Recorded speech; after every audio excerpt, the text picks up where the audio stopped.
If there's something strange and it don't look good, who you gonna call? If there's something strange,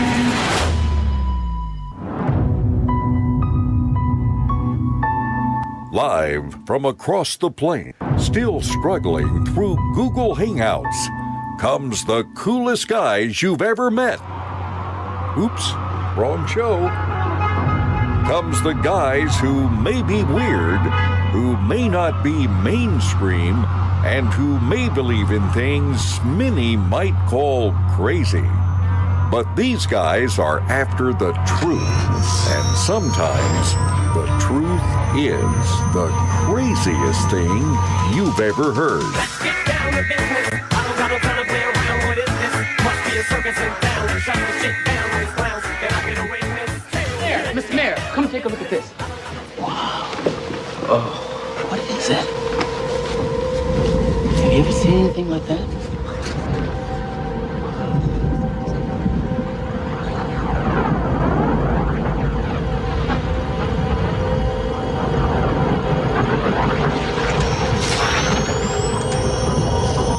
somebody get me the Globe Busters.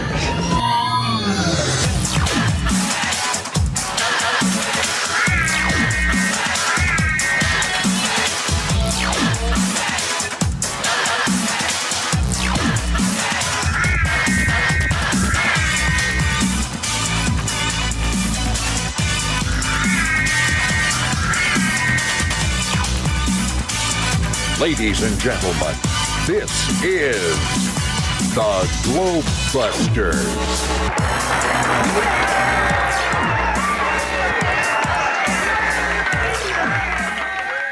And welcome everybody to Globe Busters, Flat Earth, the Final Frontier. I'm your host, Bob, Xanadude60, and we have another great show for you this week, and hopefully we'll see how this goes because we are trying some brand new equipment. You guys may have noticed that our intro ran a whole lot smoother because I finally listened to my son, Jaron, and upgraded to OBS. So we are completely hack-proof now. We're using OBS and Skype, so Tim Osmond, eat my shorts. So anyway... I will move on and introduce my two co-hosts. We have Jaron from Jaronism here with us. How you doing today, Jaron? Oh, fantastic, Bob. Yourself? Doing good. It's a nice day in Denver. Good. Yeah, it's beautiful here, too. Completely blue sky. So if you turn on the ISS live, I'm sure it'll be completely cloudy. Yeah, of course. Absolutely it would be. No doubt about that. And we also have John the Morgile with us. How you doing today, John? Doing great, man. And I don't know. I would just say that since Tim Osmond is the king of BS, he may find a way in there, but, you know, we shall see. Other than that, it's raining cats and dogs here. It's been pretty nasty weather, but yeah, just keeping it inside, keeping dry, and ready to have a good show. I actually missed everybody last Sunday, so yeah. Oh, okay. Super. All right. So I understand from my son that my microphone is just a little bit quieter than everybody else. So he's going to make a couple adjustments here, and hopefully that will fix it. And like I said, everybody bear with us because, like I said, this is the very first time that we have done this. And so hopefully that will make a little bit of difference. Go and check it now, Jaron. And wow, this is really amazing. I got to tell you, Jaron, I really, really like this OBS software. This is so cool. It's amazing what you can do with it. And the thing that I really liked about it the most was how smooth the video comes out. It's absolutely like you're just watching it firsthand.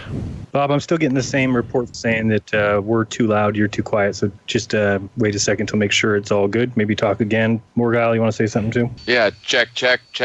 Okay. Can you hear me? All right, everyone says it's better. We're good. Everybody says it's better? All right, excellent. So anyway. Well, I'm glad you like OBS. It's and there's so much things you can do with it. I mean, things that people haven't even thought of, I'm sure, that with adding different URLs and different little apps and plugins, it's a really cool software. Yeah, it really is. Of course, I had initially the same problem that you did, and that was when I was pairing it up with Skype, we were just getting really intermittent audio kicking in and out and kicking in and out. So what we wound up doing was just reinstalling the virtual audio cable, and when we did that, everything seemed to work okay. So that was a good thing, and now we are totally hack-proof. Because I wondered about that. Everybody was saying, well, you can't hack when you're using OBS, but I was thinking, well, if you're using Hangouts still as to allow people to come in, and anybody got that address, then theoretically somebody could still come into that Hangout and snipe out the the guests or whoever was in the Hangout. So that's why I wanted to use Skype, so that there was absolutely no way that this could be done.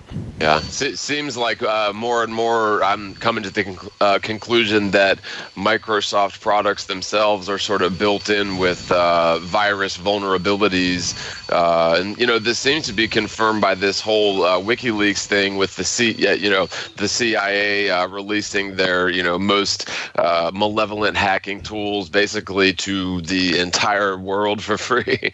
But yeah, I guess the more security, the better. Yeah, for sure. And it's really unfortunate that we have to do this. But like I said, the bright side of it is we have better resolution, and obviously the stream isn't so jerky, and it's just really, really smooth. So anyway, liking that. So all right, and then for those of you that are wondering what we're watching, we are watching a video because it has just a bunch of good graphics from a gentleman who's been a longtime fan of the Globebusters by the name of Iru Landucci. He does a lot of flat Earth videos, and he does them in Spanish, but that's okay because his background content is really good, and so I just kind of thought we could watch that in the background a little bit in between the specific subjects that we talked to. So shout out to Iru Landucci. Thank you very much, and we will move on. So a couple things that I real quick before you do, I was actually just looking at that stop motion claymation video earlier today, and I compared it to the skeleton fight scene from Jason and the Argonauts, and honestly, I think NASA did a little bit better job with their stop motion claymation. Yeah, I remember that from when I was a kid. That movie's got to be absolutely ancient because I remember it, I think, all the way back in the 60s. Is that about how old it is? Yeah, it was before my time, but it was one of my favorite movies growing up. But yeah, I think it came out in like maybe the late 60s, early 70s. I could be wrong, but it was, it still looks pretty good for stop motion. But yeah, the whole NASA astronaut clip you were playing there looked great, of course, until he swivels his helmet, which the helmets were supposedly not swivelable back then. So in other words, the helmet would be stuck in a face-forward position, and the astronaut would move his neck independently of that helmet. And so when, towards the end of that clip, when the astronaut looks towards, rears his head towards the camera, they actually debunked themselves right there because those helmets did not swivel. It was sort of a one-piece, rigid, face-forward deal. So yeah, that was just straight up comedy. We showed that, I don't know, several months ago on the show, and I was laughing so hard at it because it looked like a little Gumby and Pokey claymation type thing, except the astronaut was there. But I put a link to the Jason and the Argonauts clip in the Skype Globebusters chat, by the way, just in case anyone's not familiar. But yeah, I don't know. I think NASA had them beat, but the budget is obviously with NASA, astronomical compared to a movie back from the 70s or whatever. Yeah, absolutely. So, okay, I didn't see the link show up in the Skype chat, but I'm not sure what's going on with that, but that's okay. We will, if I find it, we'll get back to it really quick. So, no worries. Yeah. So a couple of things that I wanted to make announcements on. Well, first of all, there are a couple new 24-hour Flat Earth channels. And ODD, I think, as far as I know, he just started his last night. And I was absolutely amazed at how many people were in there. It's been running anywhere between 400 and 700 people live. And basically all he's doing is just running a lot of his videos, back to back to back to back, and leaving the live chat open, and people are really digging it. It's really amazing. So it's kind of interesting to be able to do that. And he's also asking for people to submit. If you are a content provider, then he is asking you to go ahead and send him an email. What is it? I'll have to remember the email address. It was pretty cool. And I'm sure somebody in the chat has it. But to send him an email with your video, if you're, it's got to be your video because you're a content provider, and give him permission and a request to add it onto his stream that runs continuously, and he will add it in there, and it's pretty cool. Then I noticed also this morning that MGTV is also doing a 24-hour live channel, so it ought to be interesting to see how many of those pop up. You could do that, Darren. So could you, John, with all the videos you guys have. Yeah, I thought about it before, but that's a great idea to have other people submit videos as well. Yeah, kind of a one-stop shop. When you're bored and you don't want to listen to the same old chat all the time, then you can kind of go and watch these videos and still have a social environment to hang out with. So I thought it was pretty cool. Let's admit it, they've got 24-hour channels dedicated to cooking food as well as selling you trinkets. So yeah, why not? Flat Earth. It makes a lot more sense to me. Yeah. Like I said, it's been enormously successful. Between 400 and 700 people. That's absolutely astounding. So yeah, pretty cool. All right, so let's go ahead and move on then, John. I guess the first thing I want to cover is one of your videos that you did, John, this week, which is the top 5 epic fails of Team Heliocentric. And this specific section is section theory. You've done a couple other sections on this. And I found it amazing that I really like your long documentaries, even though I don't always have time to watch them all the way through. But I usually get through a pretty good majority of them. But this is pretty amazing that, you kind of went into the detail about Mercury. And I was wondering if you wanted to give kind of just an overall synopsis about what this is about, John. Yeah, sure. And the long and short of it is according to the heliocentric model, we should not have a visible line of sight towards Mercury after sunset, just due to the model itself. And this sort of goes back to, you've got a day side of the Earth and a night side of the Earth, and Mercury being on a much tighter alleged orbital path compared to the Earth should technically always be aligned to the daytime side of the Earth, period, by a huge margin of certainty. The other big thing about Mercury is the very, it's allegedly only about 3,000 miles in diameter, according to the heliocentric model. Yet, at its very closest, it's supposedly 48 million miles away. But when it's at that point, then it would be like a no Mercury phase, so there wouldn't be any reflected light. So you obviously couldn't see it during broad daylight when it's at its closest.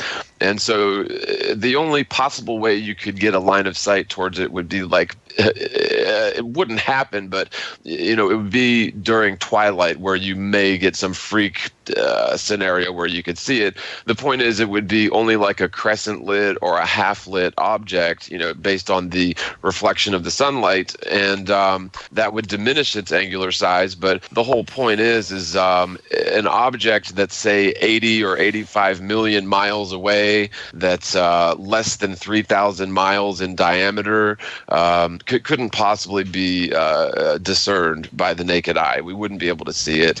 And furthermore, it would always be aligned to the day side of the Earth anyways. And so even viewing Mercury 30 minutes or an hour after sunset just totally falsifies the heliocentric model. The same thing could be said about Venus, although Venus is cutting it kind of close to where you may have very rare circumstances where you may be able to achieve a line of sight towards Venus after sunset. But I've seen images where Venus, Mercury, and Jupiter are nearly aligned, in the same shot, like a half hour or an hour after sunset. So yeah, this is just another one one of those really obvious things that doesn't work in the heliocentric model, and yet people will still argue it with, they'll start trying to explain it mathematically, but you don't even really need to get into the mathematics of this. It's just obvious basic geometry. And, you could ascribe mathematical values to the angles and stuff, but when something's so obviously an impossibility, it isn't necessary to, figure it up to the umpteenth degree, right? Yeah. So exactly. That's sort of the long and short of it, but, anything I missed or? No, I think that pretty much, sums it up in a nutshell. And, I find the argument about the angular size is really compelling because, again, when you look at and you start scaling things down, it just seems like it would not be possible to see it at all, especially when you consider that it's supposedly reflecting the sun light, right? And that just never made any sense to me. It's a lot like the ISS, where we were told that it's about the size of a football field, and yet, we can barely see an airplane up at 35,000 feet, and something that's just slightly bigger than that, everybody's claiming that they can see at 238 miles or 250 miles up, roughly, which is absolutely absurd. So again, people don't seem to understand that we do have limitations, to our eyesight, due to the angular size of the object that we're looking at. And I think one of the people that's covered this very well is, actually, there's several people that have covered it well. Kurt Curious Life, formerly Curious Life of a Flat Earther, and now Curious Life, has covered it very well, has had some outstanding documentations. P-Brain, as we covered a few weeks ago, has a fantastic, documentation explaining on exactly how this works, as does Nick. Fouquet Word. So I don't know why this is such a difficult thing for people to understand unless they're just being blatantly obstinate or something. They just don't want to look at it and use a little bit of common sense. And again, that's why we try and bring things back to kind of real world examples. Kind of like when you look at an airplane at 35,000 feet, yeah, you can see it up there, but it's a very, very small object. And if you went to 70,000 feet, you might see just a glimmer of something. And 100,000 feet, I doubt you'd see it at all. And of course, 100,000 feet is roughly, 20 miles, something like that.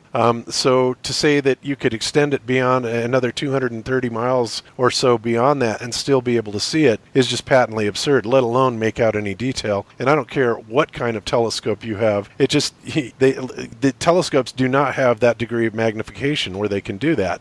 So yeah, that's always kind of astounded me. But everybody should definitely check out this video that John has done just to kind of get you an idea about that. And you're right, it's all about geometry and angular resolution. Yeah, absolutely. And this section 3 runs a little long because I go off sort of on a tangent for about an hour, but I do bring it back to Mercury. But, just getting some other stuff in there in the context of truth and flat Earth and other sorts of deceptions throughout history, which, it is all sort of relevant or related because, everything happens on Earth.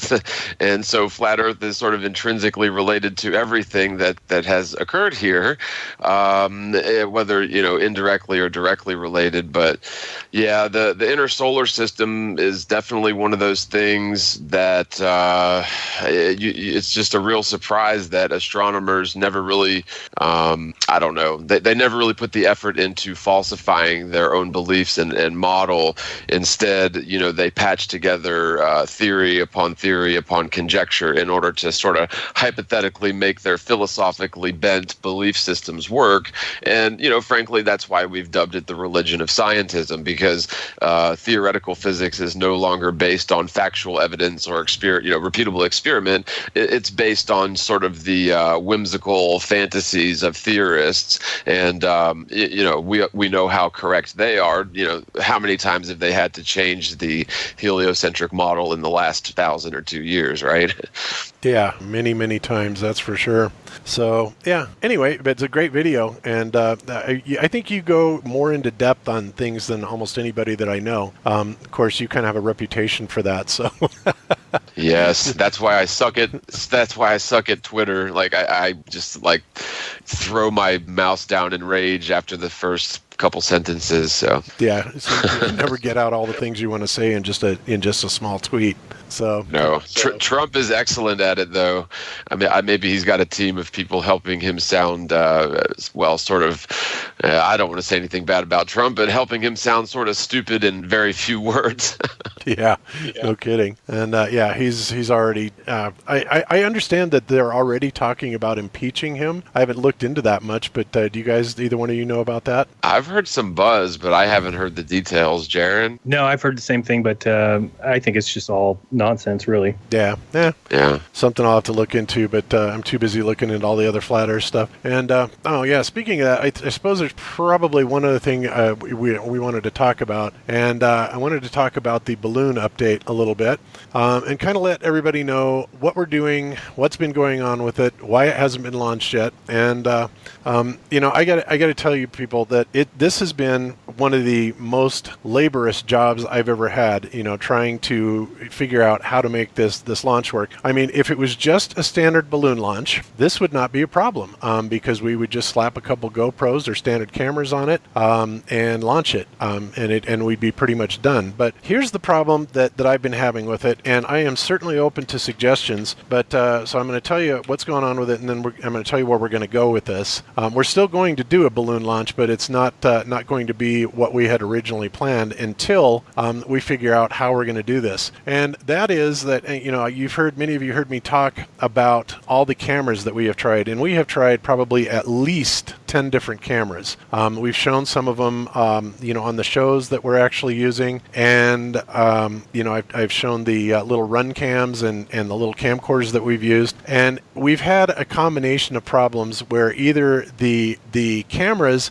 do not have enough ISO light gathering capability to be able to really see anything worthwhile at night. And I know, Jaron, that you ran into that problem when you mounted up your GoPro to Dwayne Kellum's balloon. Is that correct? And then you basically didn't get a whole lot, and I think largely because it just doesn't have the light gathering capability. But that's something that you had a problem with on yours, right?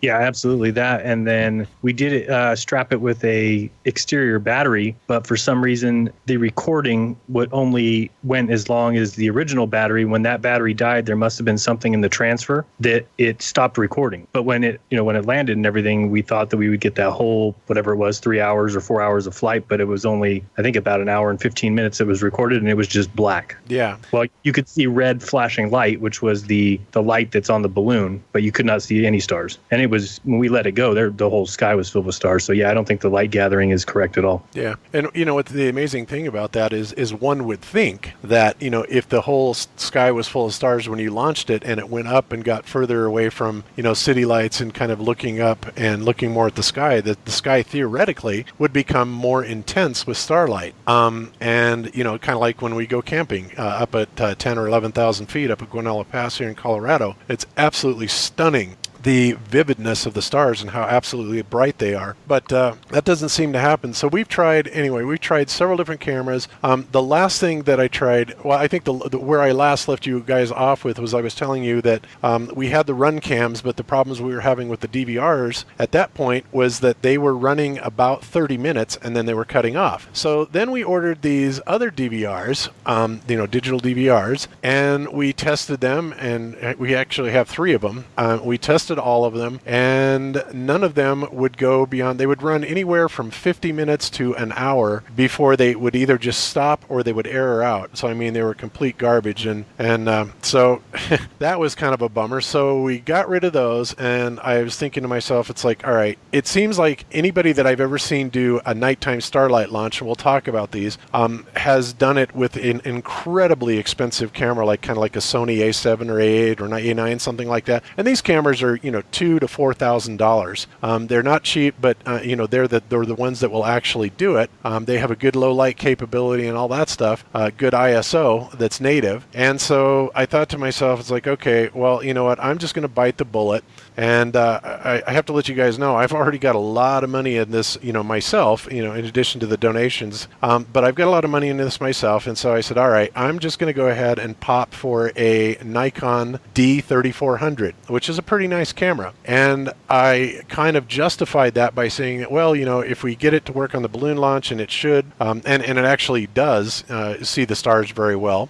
But the problem with it it turned out, is you have a maximum, once again, of 1 hour recording time. Actually, I don't even think it's that much, but it just shuts down because that's part of the factory specifications on it. And it was my fault for not checking that initially, but I was thinking that it was like many other cameras that, other people have used during the daytime. You turn it on, it just runs, and it'll go for 4 hours. Well, not so. So then Chris Van Maitre and I were discussing the possibility of, well, it will shoot, I think, 5 frames per second, which would have been actually fine. But the problem is then you run into battery problems, that it won't go any more than 70 minutes before it runs out of battery. And when you kind of compound that on top of the idea that it is going up, into a very, very cold area, which kind of sucks the battery, life out of the batteries, we kind of felt like, there's no way that this is going to work. So now we find ourselves once again back at square one. We have, like I said, we have the balloon, we have the tracking, we have everything, and we even have a few, several cameras that we have that can be used fine during the daytime. I've got a Sony camcorder, and Chris has got a GoPro, and we were thinking about, even getting another one. But again, these are not the kind of cameras that work in low light conditions. So here we are back at square one again, and it's been like 6 months. And honestly, at this point, I'm just kind of throwing my hands up and saying, look, I don't know what to do about this. We've got the balloon, and we are going to launch it. But if anybody can find anything that is even remotely, suitable for this, by all means, let us know, and maybe we can get into that. But I got to tell you, we have looked and looked and looked, and asked people to look, and we really haven't gotten a whole lot back from the community on this. So what Chris and I kind of figured that we would do, because obviously we want to launch a balloon, we've got the balloon, we're sitting there going, okay, we want to launch it. So we decided that I think probably the best course of action is to wait until is it June or August it's June, right, that the eclipse happens, or is it August? I can't remember now. August, okay, yeah, around the 20th or something like that.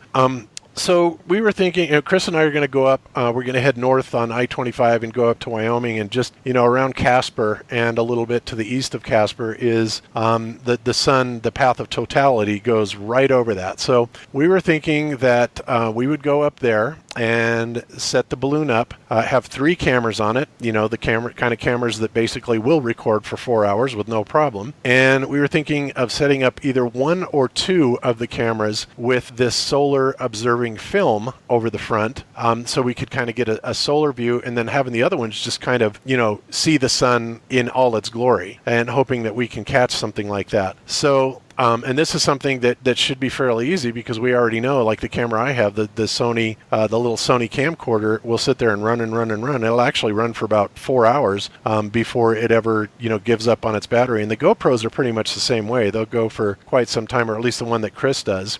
So we're thinking about doing that because I think that, we want to get a lot of people to do balloon launches on the solar eclipse. I'm hoping to catch something really spectacular. We've talked about Rahu and K2 many times, with these black bodies that are up there that actually have been caught by other people. And I'm hoping to catch something like that again. So I think that's kind of where we're at right now with that. And to elaborate on that a little bit more also, we have found some other footage that was shot on a night balloon flight, and I should have cued it, and I don't have it cued. I apologize for that. And essentially it was shot with, I believe, an A7 or something like that, and it was like almost a $4,000 setup, ridiculously expensive. But it went up to around 85,000 feet, and even close to 90,000 feet. And even though you could still see the stars, they were starting to fade a little bit. So I'm thinking that I still have my belief very much that, once we get past a certain altitude, we're not going to be able to see the stars, very much like, the astronauts are saying, and, a lot of the other balloons that are seeing absolutely no stars or anything like that. But, we're not going to be able to tell that until we actually get a camera that's suitable for this and be able to send it up over 100,000 feet and see what actually happens.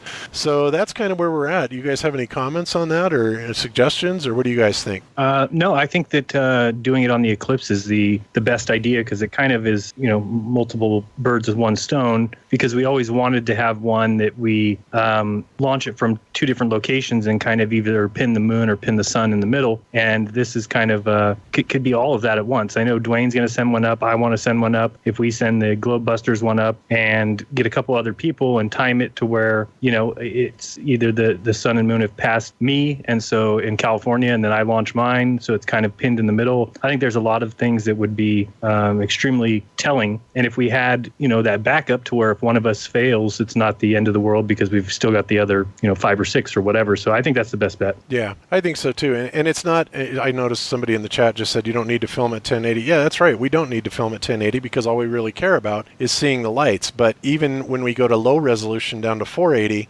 we still have the same problem. So it's not a matter of resolution. That's the problem. The problem is it's one of two things. It's either we can't see well enough in the dark, or we don't have enough battery life that will last, on these cameras that require either an external DVR or something like that. So again, unless you go up to like $2,000 plus, which is kind of crazy. And I mean, I've been feeling the pressure. I definitely want to get the balloon launched, and I know everybody's been very excited about it. But I'm also, after what happened with our first balloon, I am not, just going to willy-nilly launch it, just for the sake of launching it. Because let's face it, there are a million other balloon footages out there that have been launched during the daytime. They're fairly simple to do. But to launch one just to launch it, for the sake of launching it is absurd to me. I really think that we need to have a purpose in doing so. And it just so happens that our next golden opportunity, which I think is a great opportunity, is August in the eclipse. So, that's where I think we're going to go with that. And again, we are totally open to suggestions, either for equipment or even, things that we might try and launch or coordinations or anything like that. But, I apologize, people. Chris and I have tried so hard on this, and it's been so frustrating that we're just going to launch it during the day. Hey, I wonder if you could put a gyro on there just to see what sort of angular changes occur. What do you mean on? Well, like, for example, if the thing drifts, 100 miles or 50 miles to whichever direction, I would just be curious to know that if it maintains its, rigid. I mean, obviously, it's going to retain its rigidity in space. I'm just wondering if it would show apparent drift due to going, along the curve of the Earth, allegedly. Do you know what I mean? Yeah, I do. And actually, that was something that Victor Brewer was talking about. It was having him gimbaled, the cameras gimbaled, so he could get a nice stable image. And he actually called me last week, and I didn't get a chance to get back to him yet. But I think he is ready to update us. And so this week, I will be getting in touch with him, and we'll probably have him on the show next week so he can give us an update on the experiments that he is doing. And, of course, we've talked about those before. But I know that he did contact me, and I'm sure he's wanting to kind of give a report to everybody as to how he's doing with that, which should be really good. So he is going to be doing the gimbaled camera, and hopefully we'll get something really good from that. What I'm going to do, and I don't care if anybody else does this first, but our plan, Miss and I were talking about doing something different on our balloon. And you know how people usually will put that arm out and then they'll have like a doll or a beer can or whatever they do. And we were thinking, why has no one done a mirror? So we're going to have an arm coming out that has a mirror. So now you've got the view in front of you, but in the mirror you can see the view behind you. And then we also want to, right below the mirror, we're going to put a compass so that we're just going to see what the compass does, something I haven't seen anybody else do either. And that's our plan for the launch. Oh, yeah. Yeah, that's a great idea. Yeah, the compass is actually getting good. Now, on the flight computer that we have for our balloon, it actually has all that stuff built into it. It has the altimeter, it has the compass, it has several instruments that are on it, rate of climb, all that stuff. So that's kind of already going to be incorporated into the flight computer. So that'll be kind of cool. And of course, like I said before, we also went with double redundancy on our tracking unit. So we now have the kind that is not only using the ham radio triangulation that will be able to track it. They guarantee that it'll track it up to 200 and something thousand feet, even though it's not going to get anywhere near that high. But we also have the standard trackers that like Dwayne's using that are using kind of the cell phone towers. And so, yeah, it ought to be a lot of fun, and I'm really looking forward to do it. But man, it's just been so frustrating. Are you worried at all about having putting a mirror in that thing where it's going to reflect the sunshine right back into the camera? Of course, not that would really matter because it's going to hit it straight on at some point, right? Yeah, and we're going to, hopefully the mirror would be angled, kind of almost showing a behind you, above you kind of look. Not that occasionally it would kind of flip around and cause a glare, but those things kind of blow around so much that we just think it would be beneficial it would almost be like having a 360 camera, of course, not really, but just something different that we could do that we thought was cheap, because we're trying to do it as cheap as possible. And as of right now, I only have my GoPro that we're going to send up, so it's not going to be equipped with multiple cameras and everything else. Yeah, exactly.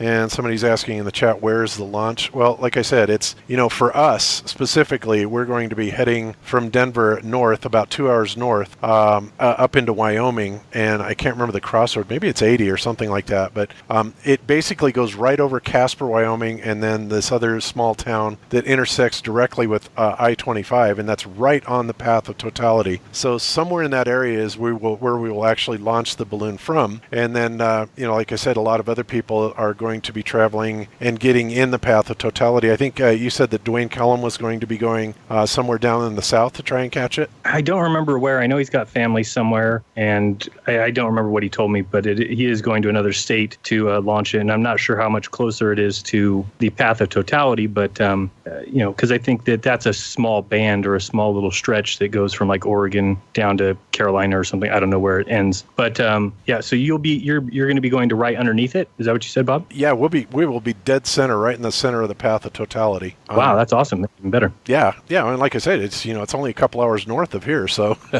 it's going to be a piece of cake for us. Tim Osmond will be there with his BB gun.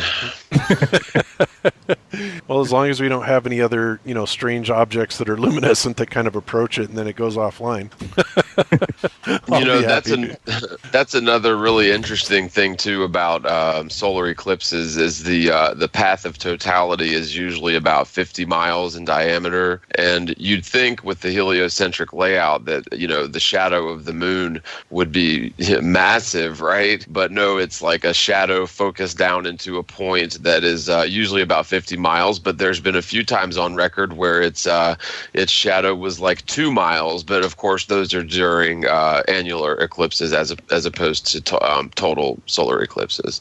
But it's still kind of odd. I mean, if you think of the geometry involved and how light and shadows work. Yeah, absolutely. And as always, like last time, we were going to keep the night launch secret this time, but obviously since everybody knows when the path of totality is and basically where we're going to be, we will be putting up a notice. And if people want to kind of, caravan up there or whatever and give Chris and I a hand, it's absolutely would be wonderful because it's, it would be Chris, me, Cammie, and probably my son, Jaron. But it always helps if you have a lot of people, a lot of heads together on it and stuff like that, and have a few additional people that will be able to track it. And we may even have a drone where we can kind of, look around for it. I think that's more of a thing that Chris wants to do. Because he just wants to have a toy, and I don't blame him because I'd love to have a drone myself, maybe one of these days. Can we have sharks with laser beams attached to their heads too? Absolutely.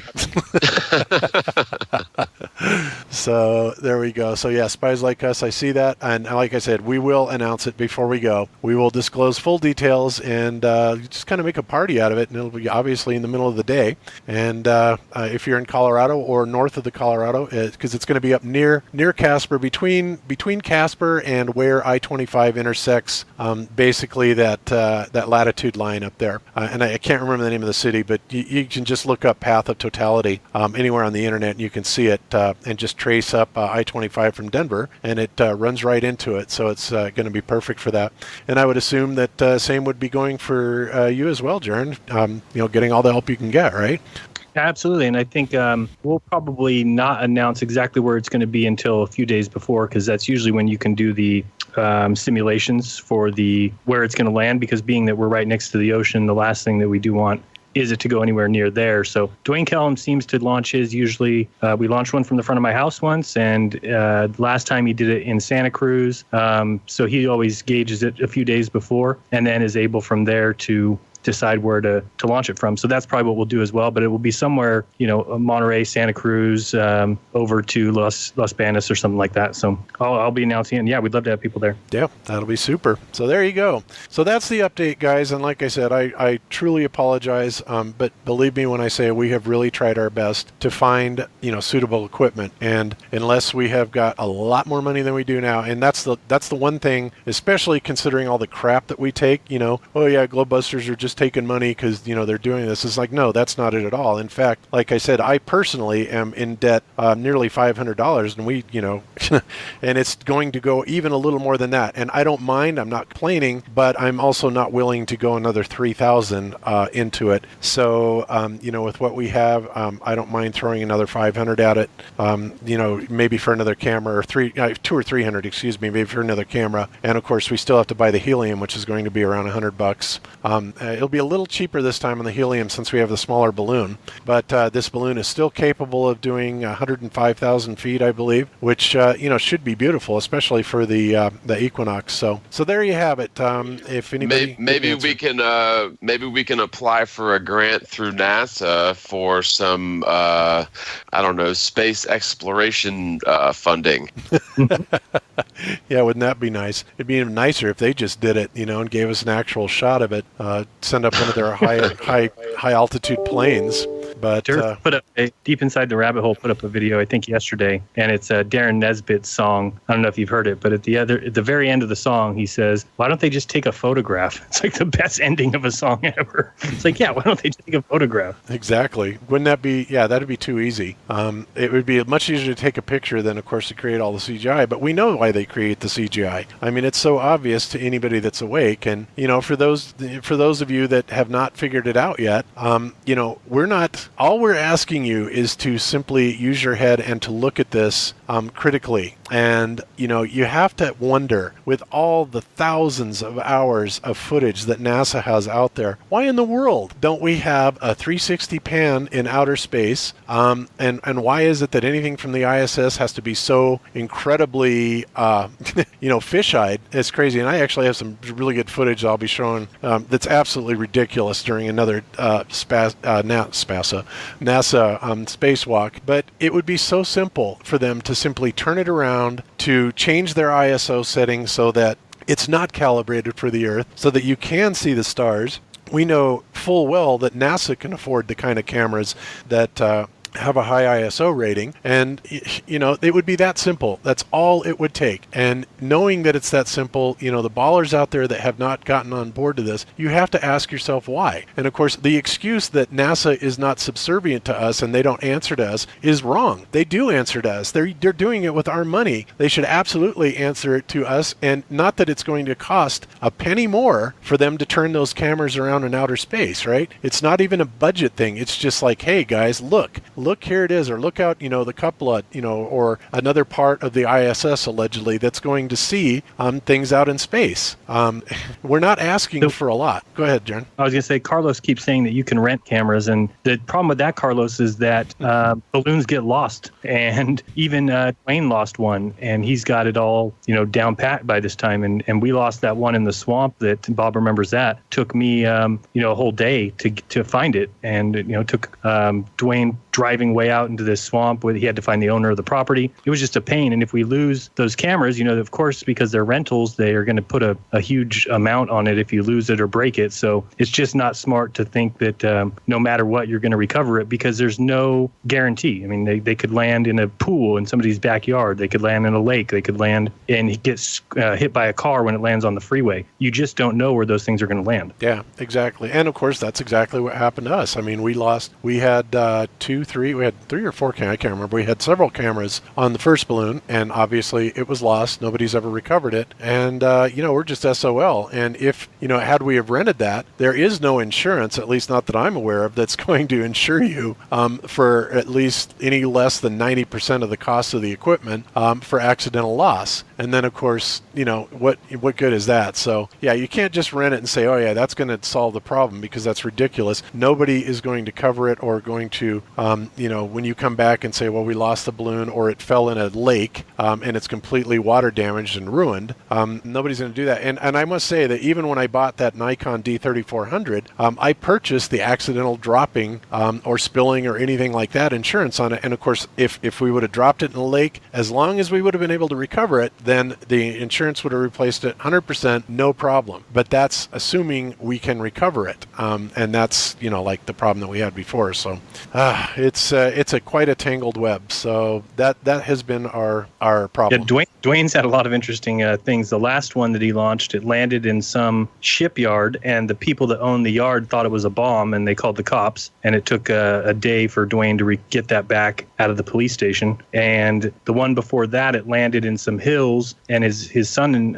Dwayne and his son had to hike for like hours. And Dwayne almost thought he was going to have a heart attack because he had to hike all the way up these steep hills. He showed me pictures. It was insane. And then the one before that was the one that I did with him that we landed in a swamp land where we thought there'll never be a way for us to get it out. And luckily he had the tracker on it that told us the exact GPS location, and he found the owner of the property who let him drive his truck out there as far as he could. And luckily he was able to get it back out of the swamp. So definitely some random happenings can take place when you just can't predict. You can predict an area where they'll come down, but that doesn't help when you're talking about the size of the area that it can predict, because it's not like it'll be landing on this house. It's not like that. Yeah, exactly. So yeah, that's definitely a problem. So anyway, okay, so we will leave that behind. But people have been asking, bugging us for updates. So there's the update. If anybody asks about it, you can point them to the first hour of the show and tell them that we've gone into great detail. And but there still will be a balloon launch no matter what, because like I said, we have the balloon and we have everything ready.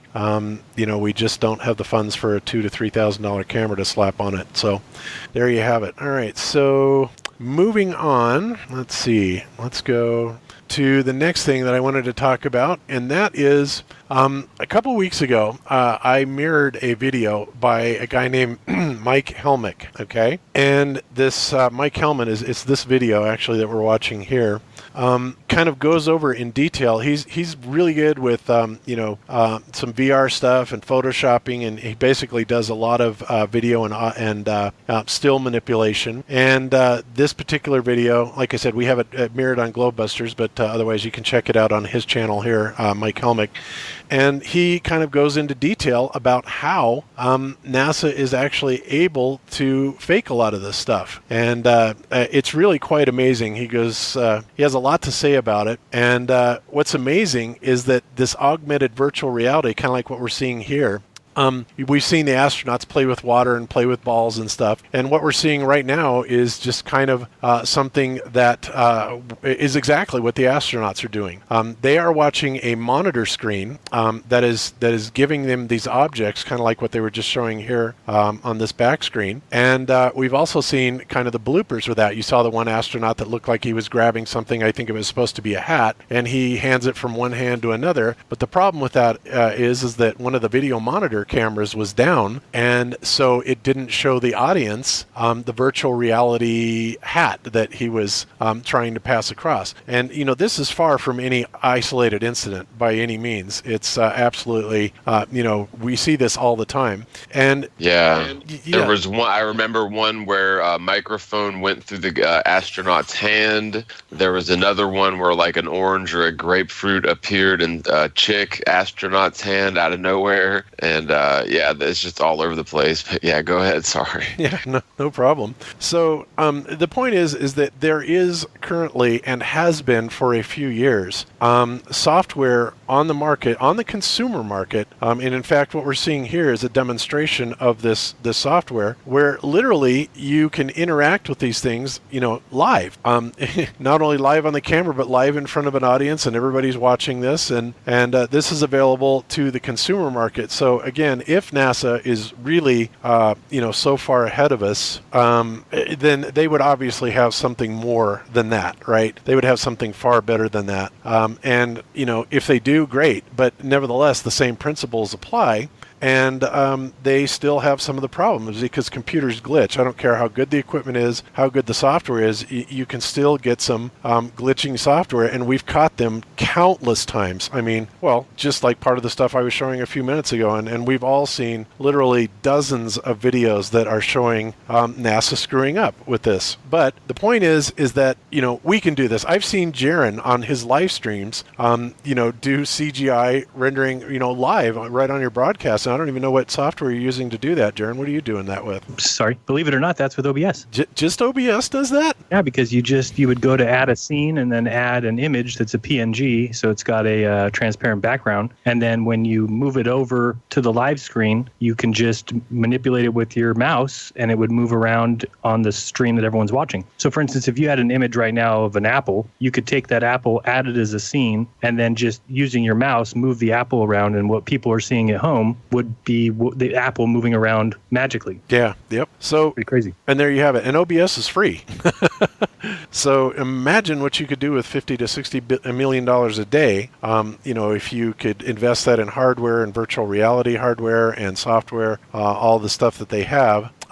You could do some pretty amazing stuff. And then just this last spacewalk, I have proof that it's not being taped live because I saw them trying. I think they were trying to clean something up, but during the spacewalk, it kind of glitches out and then goes back to a scene that was 45 seconds or a minute before that, and then replays the scene again with a closer zoom in. So, I mean, that right there eliminates any idea that what they say is live, which we know there is no such thing really as live footage.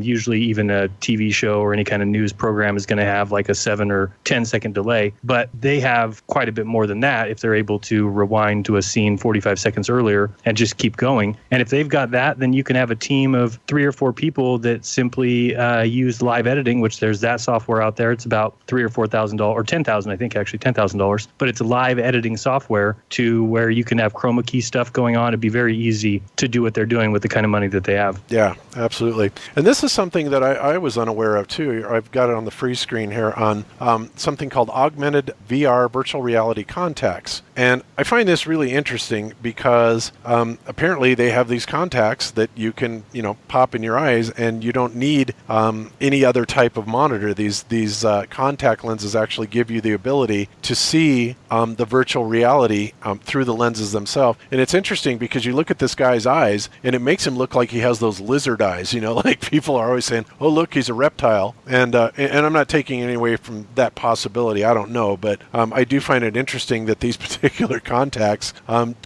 of give them that vertical slit on the eyes. That's kind of bizarre. But, again, stuff like that, absolutely invisible. That's one way to do it. I also have another video I'll be showing here shortly where Penn and Teller kind of give it up and show some of the very interesting things that they can do under the guise of magic and that look very much just like what NASA is doing. And it's funny because, in the spoiler alert here, but at the end, after doing all these things that, NASA kind of does their trickery with, it's revealed that they're hanging upside down. Which, when you look at some of the astronauts, they're so red in the face, it's pretty obvious that they're in a full gravity environment, and the blood's rushing to their head, and they're hanging upside down. So, but yeah, it can be done. I agree with that. I've noticed that as well on a few different occasions. And, it's funny that you liken astronauts to magicians because, magicians never reveal their secrets. And the reason is because they're basically just deceptive and pulling off sort of sleight of hand and deceiving people into thinking that something supernatural has occurred. And so NASA really is very much the same in that regard, to where they'll go to great lengths, like just ridiculously great lengths, to fool people, and they've got the budget and the motive for it. So yeah, it's not like it's out of the question that they could be rendering in real time what's going out in the video feed based on a virtual reality sort of interaction with objects that aren't there in reality. And the video that you posted last Sunday was great. I watched it twice because it did a really good explanation of explaining, how that technology works and how advanced it's become. And, NASA probably has at least a 10 or 20 year head start on what we're now being released in the public. Yep. absolutely. So, just so people know, I mean, it is so easy that it can be done. So anybody, when you're arguing with ballers and they're saying, look, they're obviously, and I love this one, the guy's still hanging on the harness going back and forth. Whoops, gotta love that one. But when they say stuff like this, and you can literally present them with an overwhelming amount of evidence of fakery, again, that's one of the best places to start, approaching the subject of flat Earth, or you don't even have to go there, because frankly, whether or not the Earth is flat or not, that's definitely a factor. But what people can see, here is blatant fakery, and we're giving them billions of dollars to basically put on a show for us. And then all you have to do is simply ask the question, why would they be doing this? What are they trying to hide? There you go. There's the guy that's taking it, thinks he's taking a hat and moving it to the side. So you just... Do you notice the guy in the background's little knee harnesses as well to keep his legs up? Yeah, absolutely. I mean, they completely blew it. And again, this was, as Mike Helmick explains, this particular monitor channel for the public was down. And so what it was doing was it was just showing the raw video, which is pretty funny. So that's hilarious. Yeah, it really is. So that's a good thing. And like I said, that's how I got into, flat Earth and was looking at NASA, because I studied NASA for a full 2 years trying to figure out why they were faking everything. And I still believe that they were going into space, but I just could not understand why they were never doing any 360 pans, or, why the space agencies would have 3 different images of the ISS, like when it got hit by the meteor, supposedly through the solar collector. Roscosmos, NASA, and JAXA all came out with 3 completely different images. And it's like, wow, that's kind of a major screw up. Why would they do that? Again, if it's not really happening, if it's not really real, you could make the argument, well, they're just trying to scam us out of money, which of course is part of it. But I think that it goes far beyond that, because, like we said a few weeks ago, it's not just about the money. In fact, it's not about money really at all, except when it comes to taking it away from us. But for them, they print the money, and so they can make all the money they want. So that particular reasoning kind of goes away when you understand that these very same people are behind the Federal Reserve and are creating the money. So then you have to start following a logical line of questioning and say, well, then why would they be doing this? And that's what kind of makes you start looking at flat Earth, or it did me anyway. Let's put it that way. But like I said, it does not have to be something that is directed specifically to flat Earth. You don't have to go out and try and convince anybody of flat Earth so much, and which is much harder ultimately than just pointing out how bad NASA is lying, and they're liars. So absolutely. And if you even go back to that video, Bob, that we did when they were supposed to show the 4K view with of Earth, which they never did, but when those guys were playing ping pong back and forth with the water, you'll notice that the girl always is looking above the camera, and the reason why is because they're looking at the CGI feed. They need to see where the item is that they're playing ping pong with, because it's not right in front of them. So once I saw Helmick's video, I really it opened my eyes even more to okay, because every time I've watched those astronauts, they appear to be watching a monitor above the camera, which okay, I could see doing that. But on the other hand, if you're just up in space giving an interview or playing ping pong or whatever you're doing, then you would have no reason to look at a monitor. It doesn't matter. The camera's on you, you know that, so it doesn't matter what you look like. You shouldn't care about that, but they're always very concerned with that monitor. Well, that tells me why. It's when they're using props. Yes, absolutely. They are definitely using props. So, it just goes on and on. It's an endless thing, and I think that, a lot of people actually have gone, and I think you have for the most part, Jaron, is more focusing on the NASA fraud than necessarily, trying to prove the flat Earth. Now, for people like me, understanding gyroscopes the way that I do, and also even some of the newest evidence, which we're going to be talking about very quickly, but understanding that as a pilot, and also understanding the how the physics of the gyroscope work, along with the fact that we've never been able to see any curve, measure any curve, and a whole slew of other reasons. Like I've said many times, this is my preponderance of evidence that has built up that has convinced me that definitely we're not on a ball, and every indication points to a flat Earth. It doesn't point to concave. There's no evidence for that at all. And so what other models are there? A hollow Earth? Well, that's entirely possible. But but we're dealing with our particular plane here and what we can see. Yeah, absolutely. And I just saw somebody in the chat, and I see this all the time, and I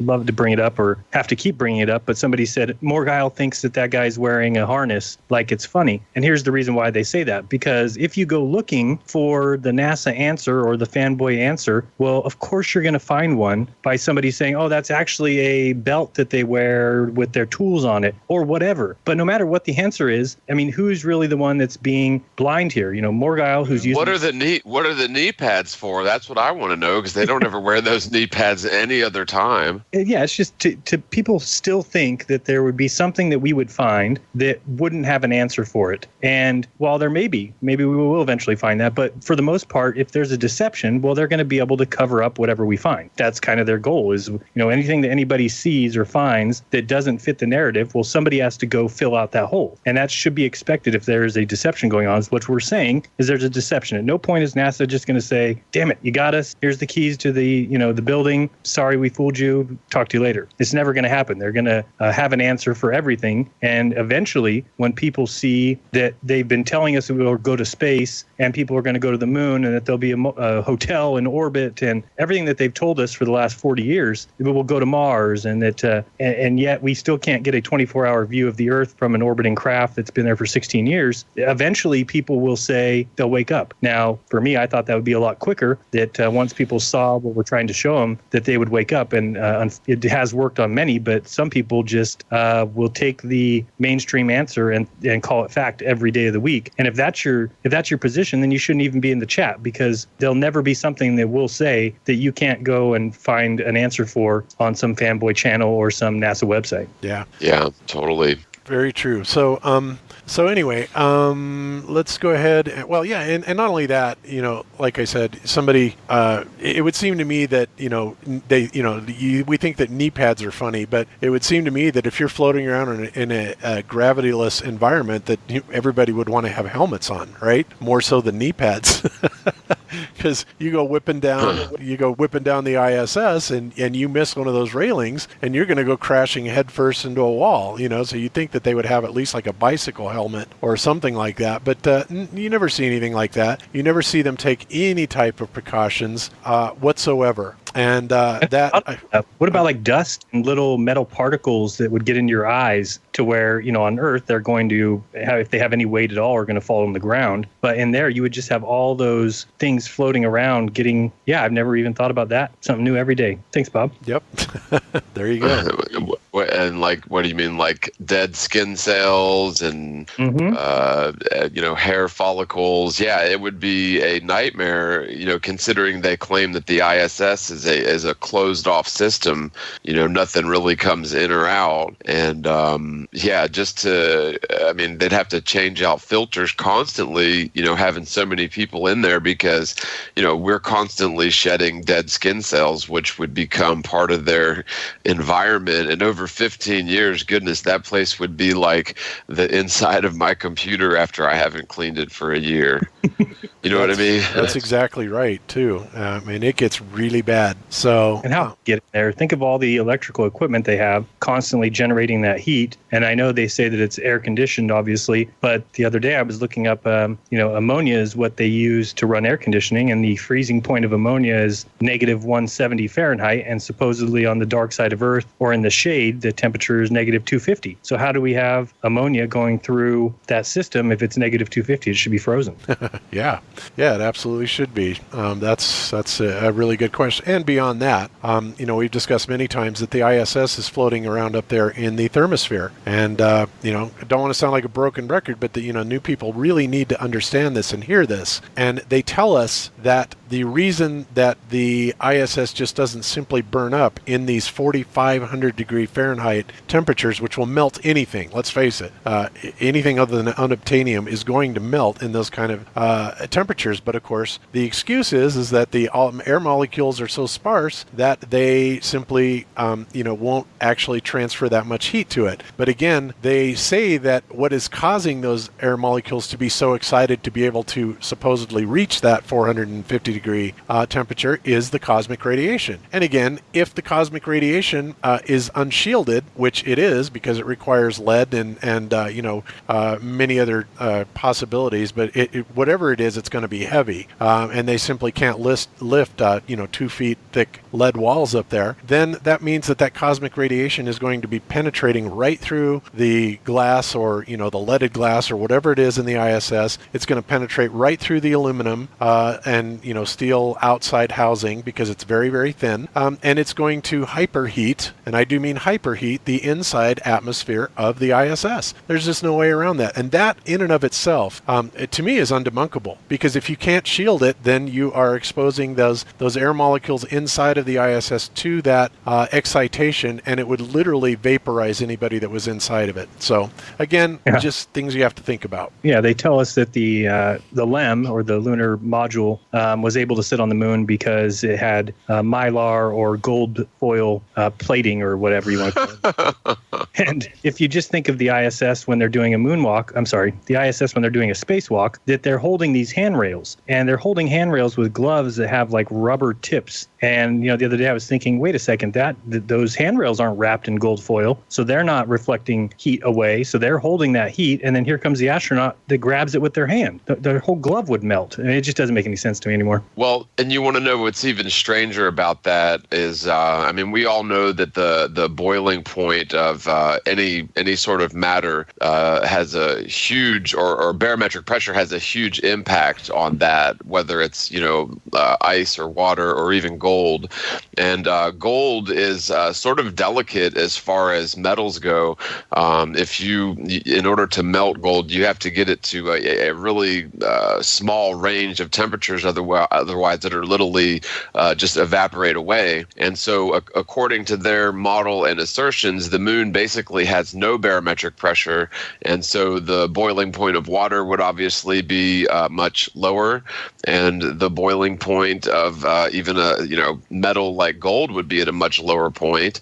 Let's see, I'm just trying to see here what the melting point of gold is. Maybe I'll find it. 1064 Celsius, which I'm not sure what that is Fahrenheit. So unless anybody knows how to do off the top of their head, I'll check it on another page. But yeah, does that make sense? I mean, shouldn't the gold foil have sort of melted and boiled away at a much cooler temperature compared to on Earth due to the lack of barometric pressure? That would be a possibility, absolutely. And one other thing I just thought of that would be something that would also be very difficult is, what about the astronauts themselves? If they're out there in their little air-conditioned suits, again, they are pressurizing those suits with an air, nitrogen, oxygen atmosphere, right? So there they are. They have no metal or steel insulation around them, and they are pumping those suits completely full of air to pressurize them so that they don't literally boil, from the lack of pressurizations from the vacuum.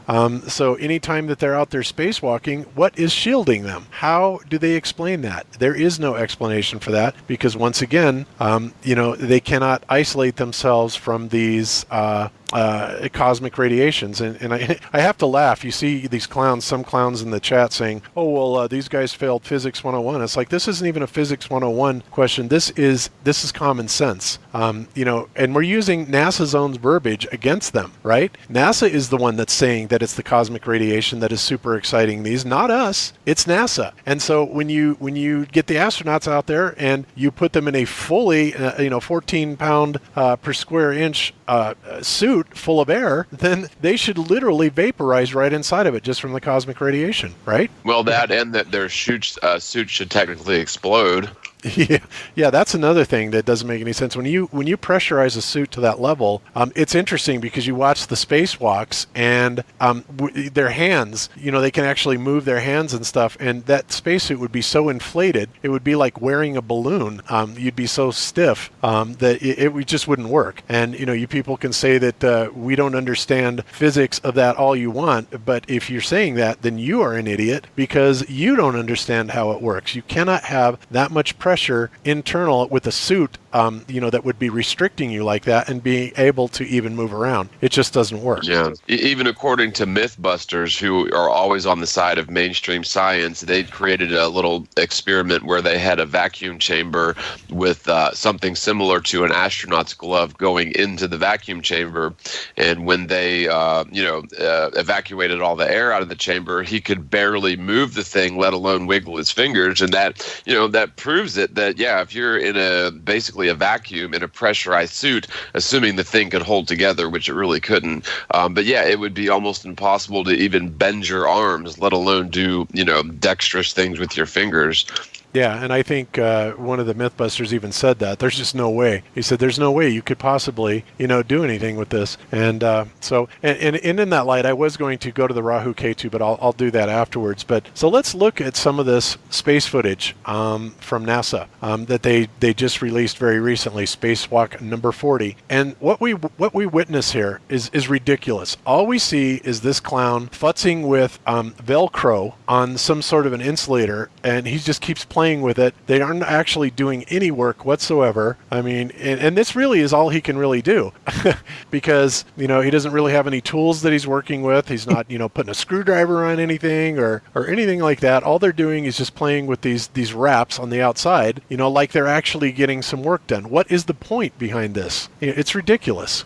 It's just to show that they're in space. That's all they want to do. Miss and I now will sit and watch spacewalks, and we watched the most recent one. What I do is I record it and then put it at 4 times speed. And when you do that, because then an 8-hour spacewalk takes about 2 hours, and when we watch it, they do absolutely nothing. They absolutely spend their time doing this, like looking at things, fidgeting with things, and it's just ridiculous. You would never have, picture a submarine where all of the needed parts, or the parts that would need repair, are on the outside, and that every time you were going to fix a submarine, you had to send people to the outside of the craft in the water to fix it. It's just not how you wouldn't design it that way. No engineer would design it that way. And all these connectors and things, why wouldn't you run that hole through a hole into the craft, into a electronic section or a maintenance section, to where from the inside you would fix all these connectors? You would never put them on the outside of the craft. It's absolutely ludicrous. Because science. Yeah, because reason. Because of science, because gravity.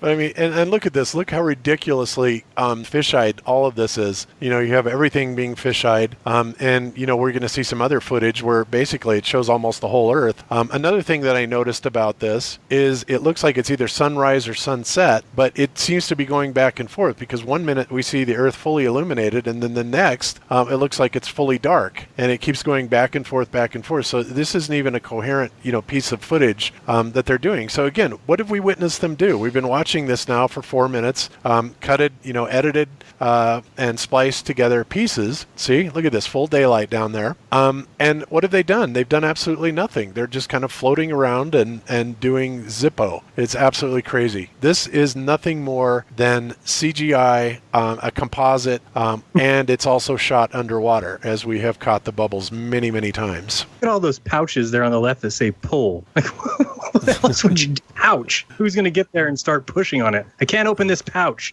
Read the...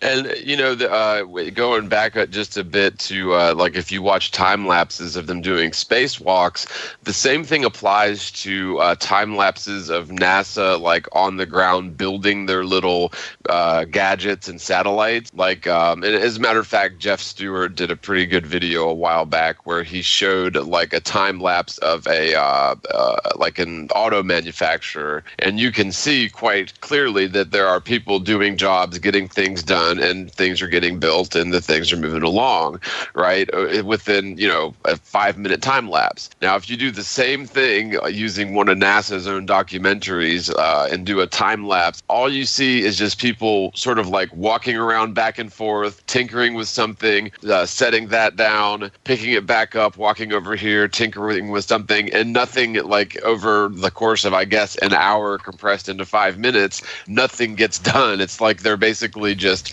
pretending to keep busy. It's really quite funny. Yeah, I don't think we've ever seen them do or accomplish anything ever in space, other than just do backflips or show things or fidget with Velcro. And that's the other thing. Water ping pong was life changing. Oh yeah, absolutely. And the other thing is, what's the deal with Velcro? Right, on those plastic things, wouldn't that just melt in the sunshine? what's keeping that stuff from melting? Is this some special kind of unobtainium based plastic that the Velcro is attached to, that it doesn't ever melt or deform or anything like that? Velcro is invincible, and it lasts forever. It never goes bad. Yeah, kind of like the mechanics of the ISS itself, right? Those seals are amazing. They go from negative 200 to positive. There's like a 500 degree spread, right, roughly between daylight and nightlight that's hitting it. And I mean, there is nothing that I know of on this plane that can take that. And it's amazing that they're not constantly replacing sections of the ISS all the time. Oh, that reminds me of another thing that I was amazed. I was watching our good friend Charles in other chats because he kind of avoids our stuff, during the day because he wants us to believe that he's actually teaching school, which he's not. But anyway, he is. I saw him in several other comment sections explaining.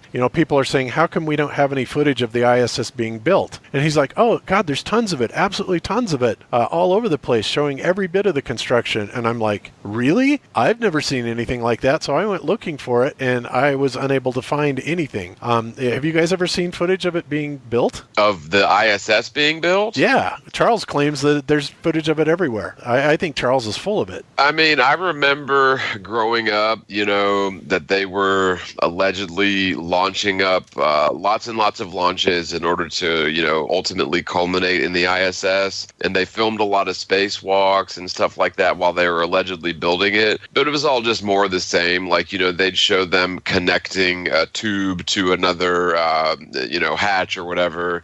And I don't know. I wouldn't say that, you can get like if you went through and cut everything, you would get a full construction of the ISS. It's all just a bunch of patched together NASA fakery over time, from what I remember. And, I follow that sort of thing pretty closely, but it's all just a bunch of garbage.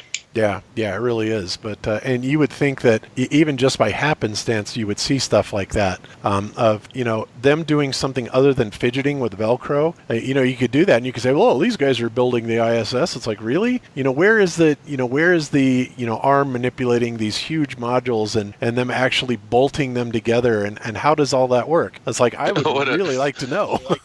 What about the sword? Oh man, that was hilarious. The sword. Oh yeah.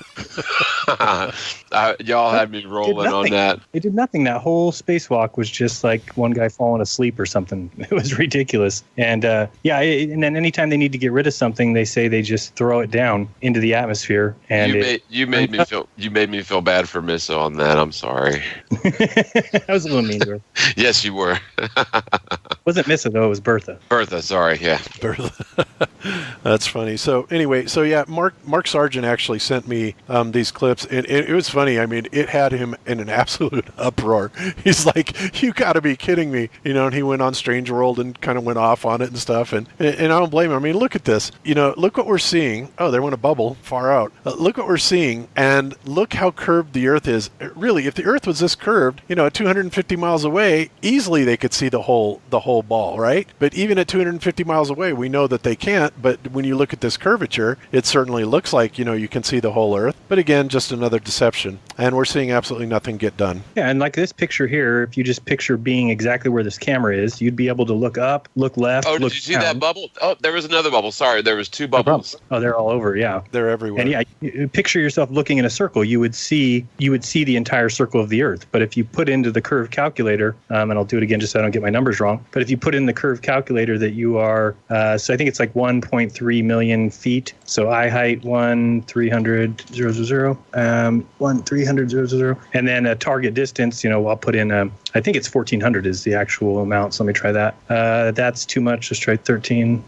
Oops, sorry. Yeah, it's actually about 1,300. No, so it's over 14. So 1,450. Yeah, so it's 1,450 miles radius that you'd be able to see. So you're talking about a total circular view of 3,000 miles in diameter. So that's nowhere near. The Earth is 8,000 miles in diameter. So this wouldn't even be the view that you would see. So I don't know how they convince people that that's what we're seeing. being there. I mean, you would see, you still need 5,000 more miles stretched out in order to see the circle of the Earth. And I think you have to be 8,000 miles from Earth to see the 8,000 mile diameter. So they're not even close. Look at it go convex right there, or concave right there. Did you notice that? Oh, Yeah, LSC was right. Oh yeah, damn. I guess we're out of job. That's hilarious. Yeah, you're right, Jaron. I mean, you wouldn't even be able to see, anywhere near that, and anywhere near the diameter at all. So again, and of course, I'm sure that the NASA fanboys will say, well, yeah, this was shot with a GoPro, and it's like, yeah, it clearly it was. But why can't they ever just use a standard lens? Why did they add all the bending? Well, if they did, first of all, if they were really up there and they didn't use this, they've obviously got some sort of a ball that's underwater. In fact, we've seen that apparatus be accidentally revealed, from the ISS during like the news footage clips. But also, when you look at the neutral buoyancy lab, they simply just backmask it again with a kind of a curved picture of the Earth, and then they have to kind of augment that even more by adding the GoPro camera and the heavily wide-angled, heavily fisheye lens. Excuse me. So, but yeah, look at this stuff. It's absolutely incredible. Look at that. It looks like vinyl, plastic vinyl. How does that keep from just completely melting? You're going to tell me I don't understand physics. Well, I do understand that plastic melts in anything above 100 degrees. I've seen it happen several times, and even if it's really super strong plastic like Lexan or something like that, it still has a melting point that is so far underneath the temperatures that they would be subject to up there. It's ridiculous. If anything else, you'd think that the astronauts, from all the air inside the suit, would melt it from the inside out, right? Because of the cosmic radiation. But no. So yeah, this is just ridiculous. So just wanted to show that. Pretty funny, and ridiculous as always. And I don't blame Mark Sargent for going crazy on that, because it's pretty stupid. So anyway, all right, so let's go ahead and move on then to... Look how low they are. I mean, you can see a little island down there. I mean, this is obviously high altitude flight mixed in with some, layered of CGI, but I mean, that's a little island down there. You can see it. It was underneath whatever that floating thing was, but I mean, come on, do they really expect us to believe that we can see little islands from 250 miles away? It's just silly. Yeah. Yeah, no, they're maybe 150,000 feet. That's what most of the images appear to be taken from. Yeah, that's true. Oh, and the other thing that I completely forgot, I closed them, but I suppose I could reopen. But the other thing I completely forgot to point out was that the Earth several times stopped rotating. Of course, that's nothing new. We see that all the time. So, well, the thing about that is you would never see the Earth rotating because the craft is going in the same direction as rotation. So, and going 17.5 times as fast. So the only motion you would ever see is the craft moving 17,000 miles per hour. But I know what you're saying. All the time, you'll just see the Earth below it stop moving, which would equate to the craft is no longer moving. Right, because there's still going to be a relative motion between the craft and the Earth, right? Even if they're on the equator and going 1,040 miles an hour, you still have a 16,000 plus mile an hour difference of velocity. Difference of relative velocity. So for it to stop at all is patently absurd, no matter what direction that they're going on it. So again, people... Absolutely. Earth stopped or the craft stopped, one or the other. Yeah, because it's all relative, right? Well, it doesn't matter, but it nevertheless, it can't stop because that means one of them stopped, and if one of them stopped, then it kind of debunks everything that they're doing up there. So, yeah, pretty crazy. So, okay, so I'll go ahead and pop back to the Rahu K2 thing, and I just wanted to cover this. Subphotonic actually put out a video that everybody's been talking about Rahu and K2, but, what he was talking about here was from Tet's Truth Tube, who is, I believe, here in Denver still. Another YouTuber here in Denver, which is great, flat earther here in Denver. But he's looking at Tet's Truth Tube's video, and interestingly enough, he is finding, here it is right here, he's showing these seemingly dark bodies that are passing around the moon. And, he's talking, as I covered the Rahu K2 and the Planet X, a few weeks ago with Brother Sanchez, we're talking about how Rahu and K2 are basically two black bodies, and they're traveling at different velocities. And we have seen some very good footage from QNF and some other people from a few different angles on a eclipse viewing aircraft, right? And we've seen these little balls that are out there that that are very interesting. And this is also what I'm hoping to pick up, during the eclipse here. But and I realize that even with the OBS, this may be a little bit difficult to see. But he shows, let's get to it here actually, you can actually see these bodies kind of go by the moon and the sun. There it is right there. So we'll let him go. So it's going to come from the top. You can see it's going across the top, and Rahu is already half eclipsing it, and K2 kind of whips by it at a relatively high velocity. And what we're witnessing here, believe it or not, goes perfectly well with the description in Vedic cosmology about the nature of Rahu and Ketu, which I find very interesting. And people, I'm sure the ballers are going to look at this and go, oh, that's just some sort of lens flare or whatever. And if you can't see it, hopefully you can, but if you can't, it looks like it's showing on the monitor very well. God, I love OBS. But if you can't, I will have all these links in the desktop. But, we're definitely seeing some other body that's going around there multiple times, and you can't just say, well, this is some sort of a lens aberration, because then you would have to explain exactly what it's coming from and why it's moving at that velocity. So this obviously is nothing conclusive, but it's just another piece of evidence that you want to, kind of look at. That, and I do believe this. I do believe that there are absolutely other bodies up there, black bodies that have been described in several cosmologies, as well as Samuel Robotham even discussed them, and talking about that this is what was causing the eclipse. In fact, here it is, the quote from Zetetic Astronomy.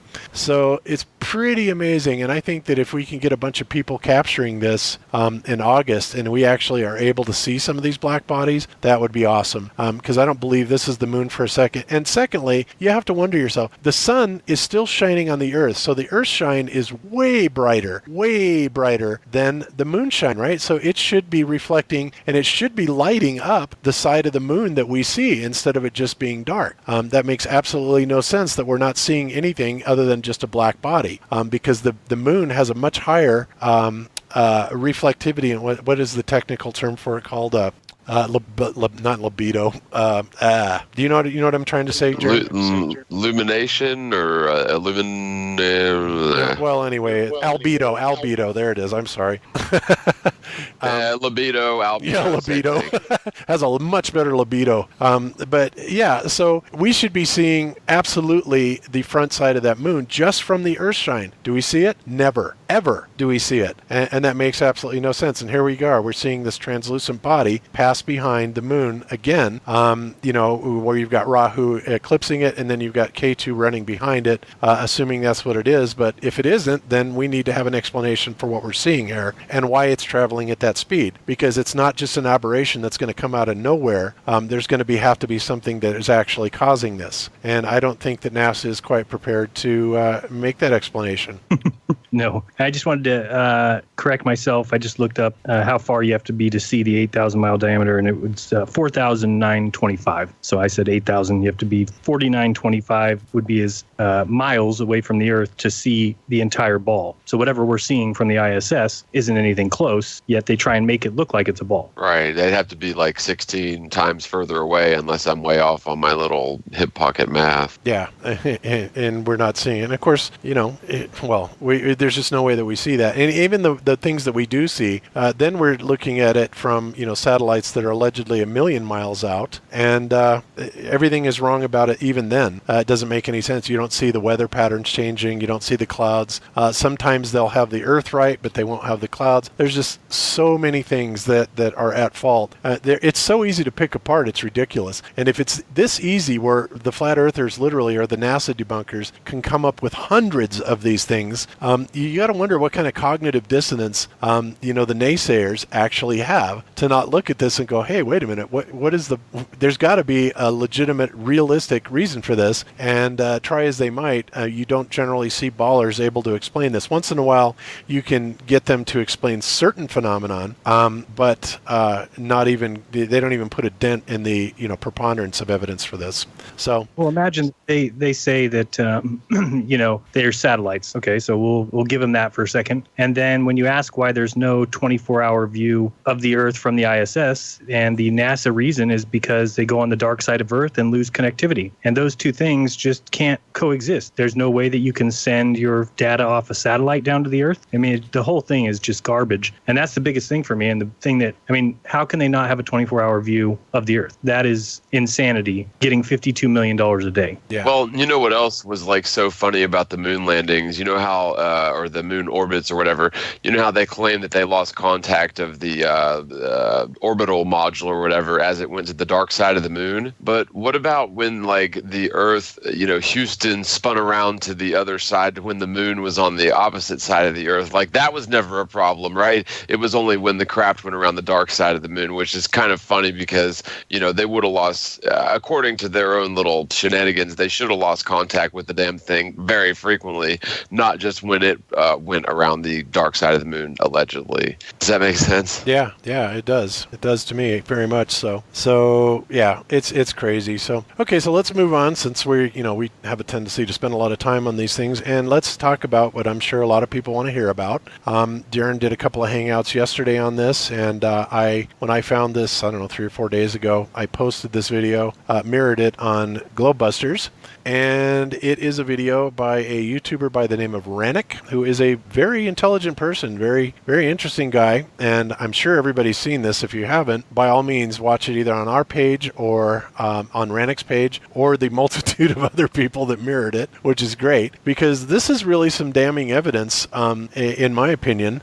And there are not really any very good explanations for a lot of this. But so what essentially we're being told here is that by virtue of the accelerometers in the phone, in iPhones, which use these MEMS devices or micro electromechanical system devices, we are able to kind of set an attitude reference in free space. Okay, and Rannick goes into detail about how this is done, and he also has some experts that are actually doing the coding and talking about it. It's very well documented, but it requires a little bit more about understanding how these sensor units actually work. And I'm going to play a little bit of a clip that just kind of covers in the most basic way how these accelerometers and these MEMS devices actually kind of work. And because honestly, I didn't know. I had no idea how they worked, so I had to look it up, and it's like, wow, that's really ingenious. And the great thing about it is that they truly are not using gravity to do this. Not for the gyros, not for the accelerometer or anything like this. It's basically referencing it upon itself. The only thing that I would say that I kind of disagree with that Rannick says here is that the accelerometer doesn't necessarily know, or the smartphones don't necessarily know what down is. And we talked to a guy yesterday that actually fixes iPhones, and he's also an electrical engineer, by the way. And he just sent me a bunch of documentation on this, and thank you for that, Richard, as to how these things work. So let's look a little bit at how these MEMS devices work, and this is just a couple minutes, but we'll play this, and it'll give you kind of a little bit of an idea of how this works, even though it's a little electronics, but nothing detailed and all that. So let me go ahead and play this right now. Briefly explain how each of these microelectromechanical systems or MEMS sensor work. We will start with the accelerometer. It measures acceleration by measuring change in capacitance. Its microstructure looks something like this. Okay, now let me explain this. What we see here is we see, this device that is basically flexible, and it's sitting on a set of springs. And we have the orange area charged in one polarity, and we have the green areas charged in another polarity. And when you get the two polarities closer and further away from each other, it literally will cause a change in voltage that's measured across these things. Okay, so again, the accelerometers are not working by any gravity base, but they are working by what's called a capacitance change, or a charge change that's actually happening between the specific poles of the battery that's powering this particular device. So let me go ahead and move on. It has a mass attached to a spring, which is confined to move along one direction, and fixed outer particular plates. So when an acceleration in the particular direction will be applied, the mass will move and the capacitance between the plates and the mass will change. This change in capacitance will be measured, processed, and it will correspond to a particular acceleration value. Next is the gyroscope, which measures angular rate using the Coriolis effect when a mass is moving in a particular direction with a particular velocity, and when an external angular rate will be applied, as shown with the green arrow, a force will occur, as shown with the blue arrow, which will cause perpendicular displacement of the mass. So, similar to the accelerometer, this displacement will cause change in capacitance, which will be measured, processed, and it will correspond to a particular angular rate. The microstructure of the gyroscope looks something like this: a mass that is constantly moving or oscillating, and when an external angular rate will be applied, a flexible part of the mass would move and make the perpendicular displacement. Okay, now let's explain how the magnetometer works. It measures the Earth magnetic field by using Hall effect or magnetoresistive effect. Actually, almost 90% of the sensors on the market use the Hall effect, and here's how it works. If we have a conductive plate like this and we set current to flow through it, the electrons would flow straight from one to the other side of the plate. Now, if we bring some magnetic field near the plate, we would disturb the straight flow and the electrons would deflect to one side of the plate and the positive poles to the other side of the plate. This means that if we put a meter now between these two sides, we will get some voltage which depends from the magnetic field strength and its direction. The other 10% of the sensors on the market use the magnetoresistive effect. These sensors use materials that are sensitive to magnetic field, usually composed of iron and nickel. So when these materials are exposed to magnetic field, they change their resistance. Okay, now let's connect the Okay, so basically what he's saying then is he's explained, the very basics of the operation, how this works. And so what he's saying then is that we're looking at these very, very minuscule detectors. And what's interesting about these things is these detectors are not much bigger than the width of a human hair, which astounds me. But, nevertheless, we know they work, and they are incredibly sensitive also. I had no idea that I was aware of the accelerometers, but I didn't know that they actually had gyroscope modules for this too. And when I heard that, I was curious as to how they worked. And it is so very simple. It's really astounding. So, and because of the fact that they are just differentiating a charge that's brought about by a change in EM field, it gives it a very, very high degree of sensitivity. Now, I haven't seen the specifications where it specifically, isolates what that sensitivity is. And I think probably there are some reasons why they wouldn't want to share that. Again, and this goes back to, like ring laser gyros and how they work, either differences in phase, in light waves that are going around in circles, or in this case, it's differences in minute voltage changes in the MEMS device. But the bottom line is because there are no mechanical, there are mechanical, but it's so small, but what they're really looking at is the electrical change that's going on within the mechanical device. So it's still not doing anything that has to affect the mechanical device so much as it manipulates the charge around it to be able to come up with a voltage differential that shows that change would be represented as an acceleration in the field. Okay, so it really is not referencing gravity, even though there is an absolute down that is programmed into it from the factory that cannot be changed. But what it allows us to do then is to be able to establish and record a position in free space, and lock that into the device with the phone. That's done by essentially calibrating your phone level or accelerometer, okay, and it remembers that. And then if you were to take it, somewhere else on the other side of the earth and turn it on, then theoretically you would naturally have a change in level, which would indicate curvature of the earth. But of course, we know that doesn't happen, and it won't happen for all of you that are going to do this experiment. You're going to find that it will not change at all. And it's interesting because you start thinking about that and you think, well, wait a minute. And because this is what I was thinking. You think about that and it's like, all right, so what is different between that and a level, right? Well, the level, of course, is this mechanical thing that you're actually seeing with your eye that is changing, because one side is higher than the other. So it's a purely mechanical thing as far as what you're visualizing and seeing. So I was thinking initially, Jaron, I don't know about you, but I was thinking, wow, so what you could do is just turn on that accelerometer and let it sit there, like you would a gyro, and there would be some sort of angular change in there, or not angular change, an angular change that would be represented by an acceleration vector that would be picked up by this accelerometer. But of course, we never see that, and we never will see that. So those of you that are going to do that experiment, you'll find, and of course, the reason we won't see that is because the Earth is not curved, nor is it moving. It's as simple as that. Now, the ballers are going to come back with a million other excuses as to why that works, but... gravity. Well, yeah, gravity.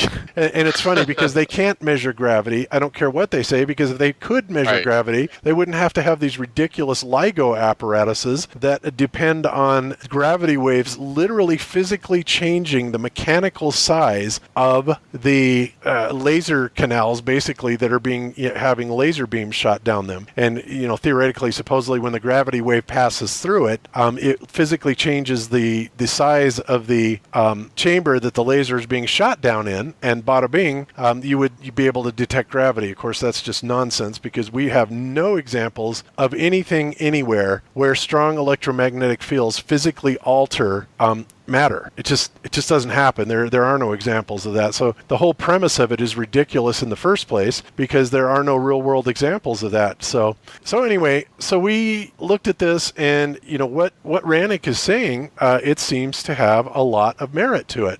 And it's interesting to go into this. And Jaron, did you go in and actually read this rebuttal from this guy yesterday that I was telling you about? Where is he? Yeah, I didn't think that he had a good explanation for it. He did. Well, he didn't. I mean, it sounded very impressive and stuff, but he started going off. And it's interesting because you could tell he was a troll, because he started out all, holier than thou, and you're just a dumb shit, and you don't know anything that you're talking about.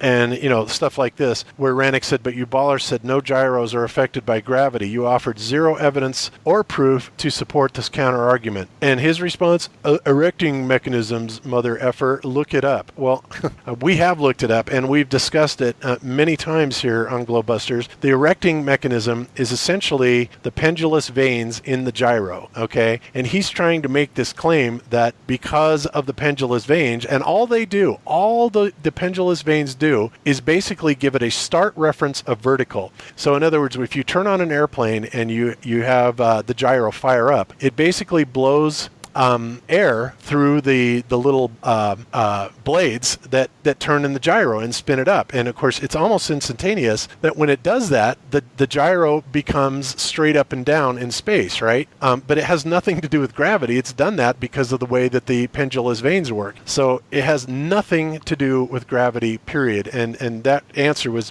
beyond patently absurd. So he goes... Read the answer right, Bob, where he says, how can an accelerometer detect the direction or strength of gravity? As soon as I read that, I said, well, this guy has no idea what he's talking about. He said an accelerometer works by observing the tendency of a small mass to start moving relatively to the device. Then it says, since any mass has a natural tendency to fall down due to its weight. That is the complete opposite of gravity. You can't... Weight is because of gravity, according to their model. Exactly. So you can't say... Right. And it's like he wasn't paying attention, because the guy even said it had more to do with magnetic fluctuations rather than gravity or weight at all. Right. I mean, if you're going to say since any mass has a natural tendency to fall down, that's exactly what we all say. So he's agreeing with us. We say that things that weigh more than the air around them fall down. And yet you'll have everybody who believes in the globe come back and say, no, the idea of weight is a result of gravity. But he said the opposite there. So that's why I was like, well, he doesn't really seem to know what he's talking about. I'm not going to argue against somebody who's making my point. Yeah. Right. Yeah. Exactly. And the only reason that I picked this one out is because out of all the responses on both our page, his page, and other, I mean, Julian P. at least tried to give some sort of detailed answer, but it was so full of fallacy. He was essentially restating Rannick's case in the first place, right? Exactly what Rannick was saying.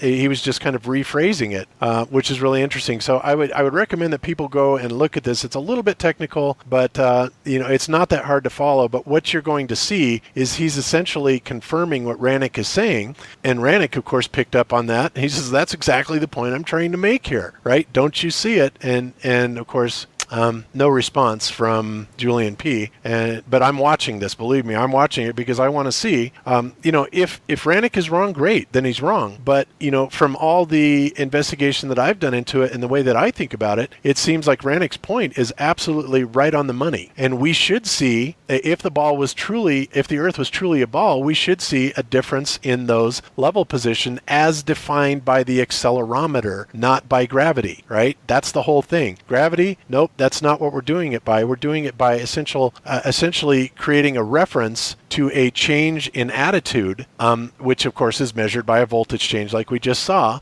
in free space. So that's what it gives us. It gives us a reference in free space that we can actually lock in and record. And what we find is that down is down is down no matter what. And any angular change in the ball does absolutely nothing to it.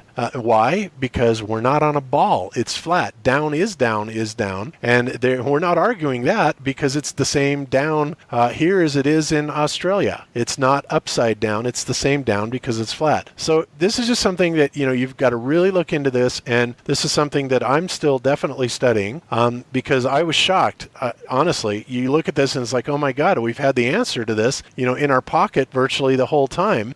And it's also interesting to see the coders talk about this as well. And of course, he goes over this in the video itself. Yeah, I think it's unbelievable find, and it really more than a find. It's kind of one of those wake up moments where I know David Weiss and I were talking about it for an hour yesterday, and Missa and I, and when you start kind of going over this in your head, it's just more evidence, more proof positive that it is impossible to live on a ball, that it's not even feasible. And so they've convinced us of a story, and we all kind of bought into it. And now to get away from it is tough because we still run things by a globe model as if it could exist. And so really when you start thinking about it, if you just lift up your phone and put it in that app that you're able to see, your change of level, if you just move it slightly to the left or slightly to the right, it goes off level. So if I put that down on the ground and I just let it sit there, well, it stays level the whole time. And you start thinking, okay, so why is it that I can't even go a little bit off and it moves that bubble? But by just setting it down, and that should tell you that we're not moving. We're not going any direction. And if somebody says, oh, well, the phone is reacting to gravity, well, that's what this video proves, is that the phone has no idea with forces what gravity is. Now, if somebody programs the phone from its inception to know that gravity is down, that's one thing. But ballers need to prove, in my mind, a big proof would be if you can show me that the phone knows gravity. But it does not know any gravity. It just knows where down is because it's been programmed that way. It doesn't have any force on the phone that is pulling on the phone. Right, but down would be relative if it was a sphere. It would be constantly changing. You know what I mean?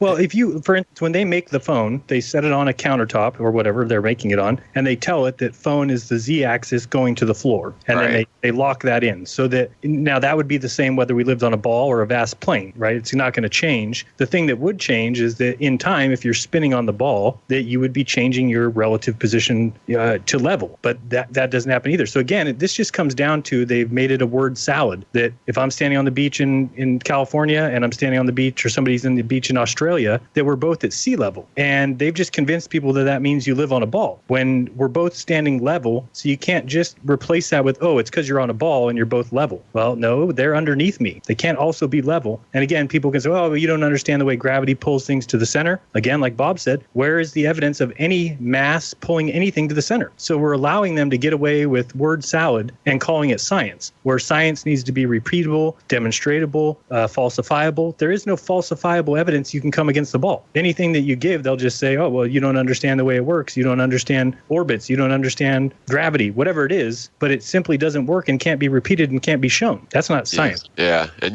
sea level is actually an oxymoron in a spherical Earth hypothesis because a mean curve is sort of the opposite of level, or at least mutually exclusive to level. So, yeah, that's a big oxymoron, but people use it all the time, so they need to change that terminology. But, how it seemed like that guy that responded to the video that we were just talking about in terms of the cell phone leveling mechanisms.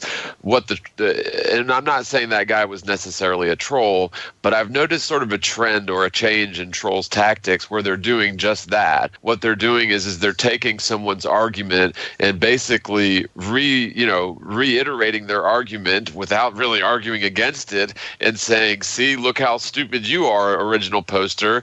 But, to the passerby, this may seem like, oh, well, this guy's been debunked. But really all they're doing is they're just muddying the waters. And I've actually seen this in a couple of different examples in the last week. So maybe they're changing their tactics in terms of trolling.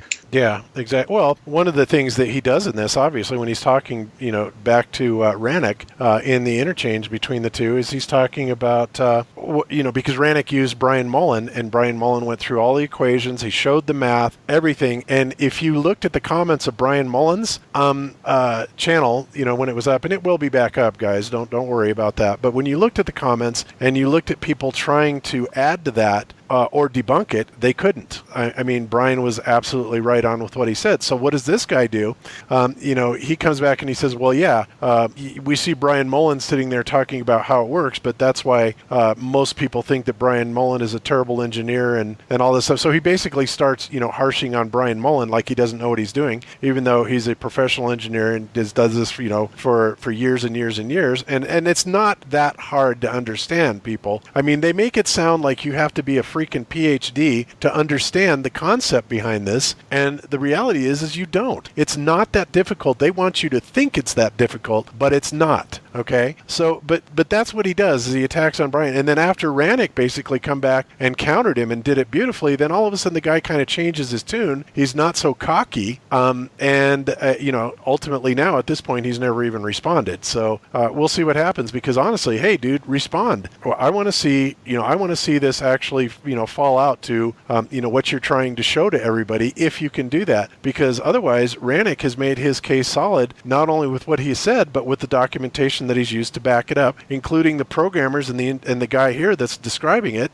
how this all works. And like I said, it's not that difficult to understand. It makes sense. The only thing that kind of confused me when I was looking at it was I wasn't exactly sure how the MEMS device actually worked. But now that I know how the MEMS device works, and I know that it's not a gravity-based thing, then this even makes more sense to me. So one of the things that I'm going to do, and I'm telling you that nothing's going to happen when you do these experiments, but I'm going to do it anyway. And in fact, in July, I am, Cammie and I are going to taking our trip to Maui like we always do. And I am going to take along not only the gyroscope that I have, but I'm going to use the MEMS accelerometer in my phone, or maybe I'll get some sort of external device, and I'm going to set it up in the aircraft and I'm going to photograph it. And I guarantee you the gyroscope and the MEMS device in the phone itself is going to agree 100%, because remember, they're trying to tell us that the gyros in the plane, the reason that they're not showing that the pilot has to curve down is because this is all being handled by the autopilot or gravity or whatever, but they cannot get away from the fact that nose has got to be nosing over at the rate of basically 90 degrees every 12 hours at the speed that the 737 or whatever the aircraft is flying. So what I'm going to do is I'm going to take my little gyroscope, and I may even have it rigged up with an electric motor at that time, and we're going to be flying along, and we should be detecting a 15 degree per hour change. And it doesn't matter where we are because we're above the ball, and all areas of the ball are going to be the same. So I'm going to be photographing the gyro and also the MEMS device in the phone, and I guarantee you, I already know what's going to happen. Nothing. It's not going to show anything, and this isn't because the precession rate is too slow. Because it's not. In fact, we already know that the gyro that I have will easily do the 15 degrees per hour, and this precession is going to be even faster than that. And there's going to have to be several degrees of change, period. And this is going to be in the jet itself, and I guarantee you it's not going to happen, but that's the experiment that I'm going to do with it, and I'm going to show that gyro, free outside without pendulous vanes or anything else, is going to agree 100% with the internal gyro and accelerometers of the phone itself. And so that's what I'm going to do, and I would encourage anybody else to do experiments like this as well. Bob, do you know what the 15 degrees per hour would be in radians per second? Is that just a normal conversion? Yeah, I'm sure you can just wiki it or Google it and it'll convert it. So why are you trying to convert it? Well, you can measure on that one app, the Sensor Kinetics. You can hit start and then it starts recording for you. I did it yesterday for 15 minutes after the show, 20 minutes maybe, and it didn't show any change. But I'm just wondering, it shows change in radians per second. So I'm just wondering, you said that we should be seeing 15 degrees per hour, right? Well, actually, wait a minute. Let me think about this. 15 degrees per hour would be the Earth's rotation, and that would be the precession. So if we're traveling half that speed, but it's going to basically be 7.5 degrees per hour. And again, we should be able to register that quite easily on the gyroscope, and it should also show up on the accelerometer in the internal gyro. Well, now I'm confused though. So 7.5 degrees per hour. Well, then in 24 hours we only went 180 degrees. Shouldn't I have to go 360? Oh, you're right. It is 15 degrees per hour. I'm sorry. My bad. Okay. You're right. I get confused because we're doubling. I'm looking at the speed of the Earth, and then remember that the speed of the aircraft is about half that, right? So I was just kind of thinking back to Wolfie's figures about where he was saying it would be 48 hours. Okay. At that speed. But from the ground, we should see a change of 15 degrees per hour if we're looking like at a gyroscope sensor. Yeah, and remember the thing about that is that's a cumulative change. It's an overall pitch change, right? So at some point you would have to literally have gone from horizontal to vertical, right? Right. And it just doesn't happen. You don't see it. We don't measure it. The aircraft gyroscopes don't measure it. And they are, believe me, the ones in the aircraft are no more sensitive than the ones that I have or that we have bought, the super precision engineered gyros, regardless of whether or not they want to say the gimbals are and the bearings are too restrictive. We already know that that's not true. So again, we should be able to see that the whole point is proving that the gyro should precess, and the excuse of having the pendulous vanes, which would quote unquote compensate for gravity, is gone because there are no pendulous vanes. So this whole argument goes right down the tubes. Yeah, it doesn't seem like it works at all. Yeah. So anyway, there's so many things. Like I said, we can't measure it. We can't detect it. There's nothing that detects it. And of course now, and I forgot to cover this last week, we didn't do a show last week, but I was noticing that now they're saying, as of just a few years ago, that the only way to really be able to directly measure and detect the rotation of the Earth is with these ginormous ring laser gyros, right? Like, for whatever reasons, like the small ones aren't good enough anymore. And it's amazing. They've got tons of articles on this, and I will cover this next week. And I totally forgot about this week. But they're saying that, now you have to have these great big huge ring laser gyros, but what about Honeywell? What about Honeywell and their small system, the ring laser gyros that they're using internally that fit inside of a small box, right? Is that now invalid? Of course it's not invalid, because Honeywell says that it, when you calibrate it, it detects the rotation of the Earth, right? And it also tells you your orientation, about where you're sitting on the Earth, right? All that stuff is supposedly taken into account. I'm sure it does detect the rotation of the Earth, meaning null. Arrow.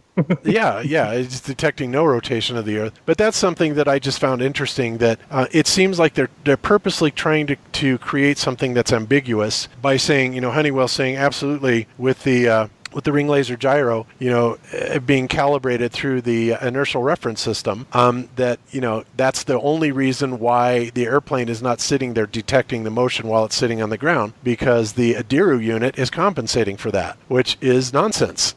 And even this gyro that Tim Peake's got here, and we actually covered this on a show long ago where they were doing this same kind of experiment on Skylab, right? And somebody actually timed it on the axis where it was sitting there, and in the time that it was spinning in free space, which means you can't use any restrictive gimbal argument, it should have precessed about 3.5 degrees, and it did. So same thing. They always will use the opposites, tell you that it's not possible when it works in their favor, and when it does work in their favor, then it's okay. It's just like when Leon Foucault did it 170 years ago. Then that gyroscope, definitely that POS gyroscope that he used, detected it, and how could we ever argue with Leon Foucault, because after all, he came up with the Foucault's pendulum, and who could debunk that except anybody, right? Right. And one of the, I don't know if it was one of the last, but you guys remember My Perspective channel, he did a really good video about the ISS. It didn't necessarily have to do with gyros, but it had to do with, of course, the ISS allegedly going around a parabolic curve, falling around the Earth. And so we should expect to see, since that's not a perfect rectilinear motion, we should expect to see anything that's not tethered down consistently sort of trending or tending towards the outside of that arc. And yet the astronauts can be basically free floating without their little toesies touching the blue bars or whatever, and you don't see them all constantly, because it would start out slowly, and they would then quite quickly start to accelerate towards the outside edge of that curve, and yet you never see that. So it's just another good piece of evidence against the ISS shenanigans. But then they're running a gyroscope up there. Wouldn't you expect to see a great deal of I guess you could say apparent drift or precession due to their velocities? Yeah, absolutely. And here's an interesting comment in the chat group from Thomas Groen, I believe is how you pronounce that. The self-adjusting gyroscopes are a creation to cover up this flat Earth proof. Historically, how did the gyroscopes work in the 40s through the 90s? Absolutely dead on the money, Thomas. You're absolutely right. I was licensed as a pilot in 1978. We did not have these Schuler tuning devices or inertial navigation systems, back then. We didn't have the computers that were that small back in 78 to make all this work. And yet somehow airplanes have been getting to their destinations since the turn of the century, 1920s, 1930s, ever since they started flying commercially after the Wright brothers. It's amazing that we were ever able to get along without an inertial reference system. And the reason is because there's nothing to it. Yeah. You should show that image of the 5 megabyte computer that they're loading on that plane, because it really, goes to tell you that people just now accept everything that we're told, and you're not even thinking about the planes that flew great distances, like across the Atlantic in the 20s or 30s. And these things would have never worked. They could have never worked without the equipment that we're told today are required to fly planes. So clearly those things didn't exist, and the chatter's right, that everything that they've developed and taught us is simply to keep this a secret, that the Earth is actually a level, flat plane. There is no curve, there is no ball, and they try every day and put all their money into telling you different, and that's certainly pretty damn weird. Yeah. It reminds me of George Orwell's 1984, where they basically were rewriting history to say that it was the group or whatever that invented airplanes fairly recently, even though everybody knew that the history of the invention of the airplane, they were rewriting history in terms of aviation. And so we're literally seeing that play out in real life, where somehow we're expected to believe that the gyroscopes used to maintain, attitude and, make sure your pitch and yaw is level and whatnot. They're trying to convince people, even pilots, that somehow we need this newfangled technology in order for gyros to work, which is just, I'm not a pilot, but I can see just the complete idiocy of these claims that they're making with these inertial reference systems and the necessity of them. Yeah, absolutely. And they are, because, they came up with it after the fact that, they probably figured people were going to wonder about that. It's like, well, any airline pilot or anybody like that would be thinking, well, wait a minute, we're changing, we have an angular change at so many degrees per hour, yada, yada, yada. Why isn't the gyro picking up for it? And of course, the response to that is, as well, because Schuler tuning. So I don't know.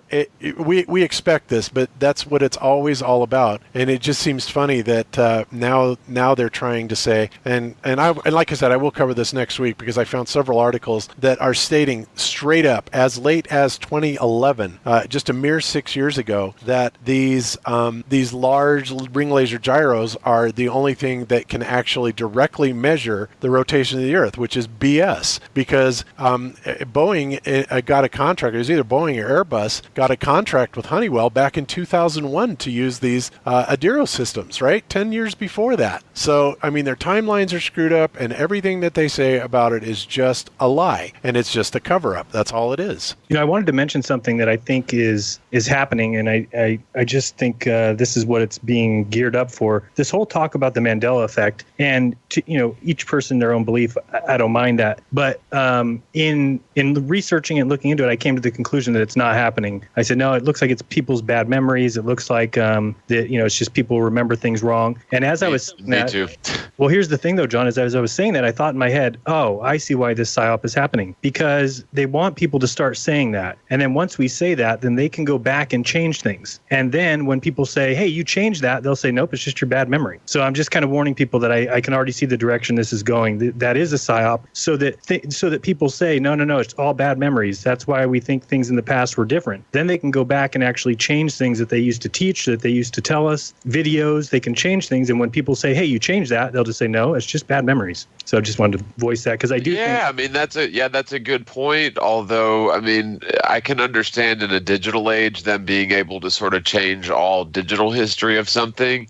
But in terms of printed books that have been, sitting around in cabinets for decades, and that some Mandela effectors claim these sort of changes have occurred. And, to me, there's not much merit in most of it. But I see what you're saying, that they could use this as a precedent for saying, say they could change something in history, and we are moving more and more into a digital age, and maybe in 10 or 20 years there won't be any physical books or newspapers. Everything will be digital, and if that's the case, then perhaps they could do stuff like that and say, nah, you guys are all wrong. You've just got bad memories. So good point. Yeah, it's just something I see them doing, because you're right. In books, I've heard people say the same thing, that the Berenstain books are actually changed, and because I've got an old Berenstain book, and we're like, no, they didn't change. This has been on my shelf for years. But anyway, just wanted to bring that up, that I still would say I don't totally agree with it, but I don't like saying that,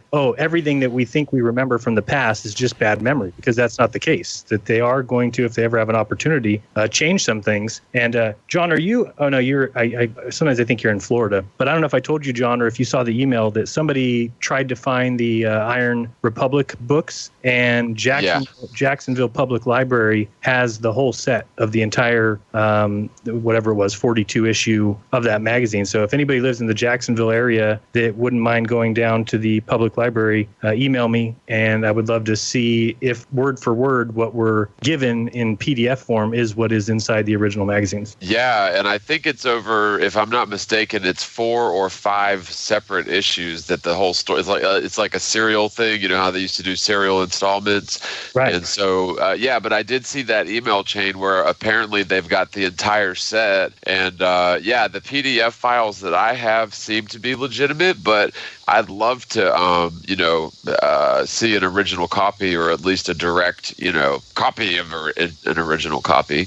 But me too, because that's the kind of thing I think they could do. That's why I can't find them on eBay or anything, is they could kind of get rid of something that they don't want people to see. But if that library has every copy, is what they at least claim, then I would love somebody to go there and actually confirm. Yeah, it looks like they're all from 1902, or I think it's 1900 to 1903, and that all 5 of those issues do match perfectly with the PDF that is easily available now. Yeah, definitely. And it seems to me like that's pretty strange that there's only one known full set. And it makes you wonder, like Zetetic astronomy was obviously buried by, the powers that ought not be. And Robotham was character assassinated in a lot of different ways. And, just because I do reference Zetetic and I appreciate it for a number of reasons doesn't mean that I necessarily agree with Robotham on everything. I mean, in fact, I disagree with him on a lot, but I still don't think that Sorry, we guys. should do. I still don't think that we should do, essentially book burnings and burying of historical record. Which, to me, I think it's a miracle that we were even able to unearth things like the Iron Republic story and Zetetic and other works that seem to have been lost on all history teachers throughout my entire life. Yeah, absolutely. Jaron, I think you mentioned something about an article that I also saw this week that I was blown away by, and I'm actually embarrassed because it was a Colorado physicist that came up with this, but he was saying something to the effect of if you had basically about double the amount of fidget spinners that were in circulation, had been manufactured or in circulation today, that it would throw the rotation of the Earth off. Is that correct? That's what he said, right? Yeah, and it would cause 10 winter and 2 months of summer, and it would do irreparable damage if 10 million got together and spun them the same way at the same time. What is a fidget spinner? Well, my son actually has one. There's these little things that you spin in your hand. They're like on bearings and stuff. And basically, it's just if you fidget a lot, they give them a lot to highly gifted and talented kids like my Jaron, and because they have a tendency to not be able to sit still because they're always going all the time, right? And Right. So they become quite popular, with all the ADD people and everything. And so, but Do you want the article? I'm sorry. Do you want me to get that article? Yeah, sure. Let's pop it up. And it's funny how they claim stuff like that would throw the Earth off its axis. Do you guys remember hearing news of like certain earthquakes and stuff throwing the Earth off its axis? Like, if you get to thinking about that, how does that work? I mean, the Earth is obviously like, humoring the heliocentric theory. It's a self-contained system, and if anything rumbles or shakes around within that self-contained system, I just don't see how that could throw the Earth off its alleged axis. That's almost like, the Earth picking itself up by its own boots. You know what I mean? I don't know. It just that doesn't make sense. Yeah, it's pretty ridiculous. Okay, so here it is. Denver physicist warns public that fidget spinners could affect Earth's center of gravity. Let me magnify this a bit. I'm embarrassed, to be in Colorado because of this guy. Not really, but so these are fidget spinners. Basically, they're just like little bearing things, and they spin around, and you can put your fingers in the different holes and spin them around and do whatever. You just fidget with them.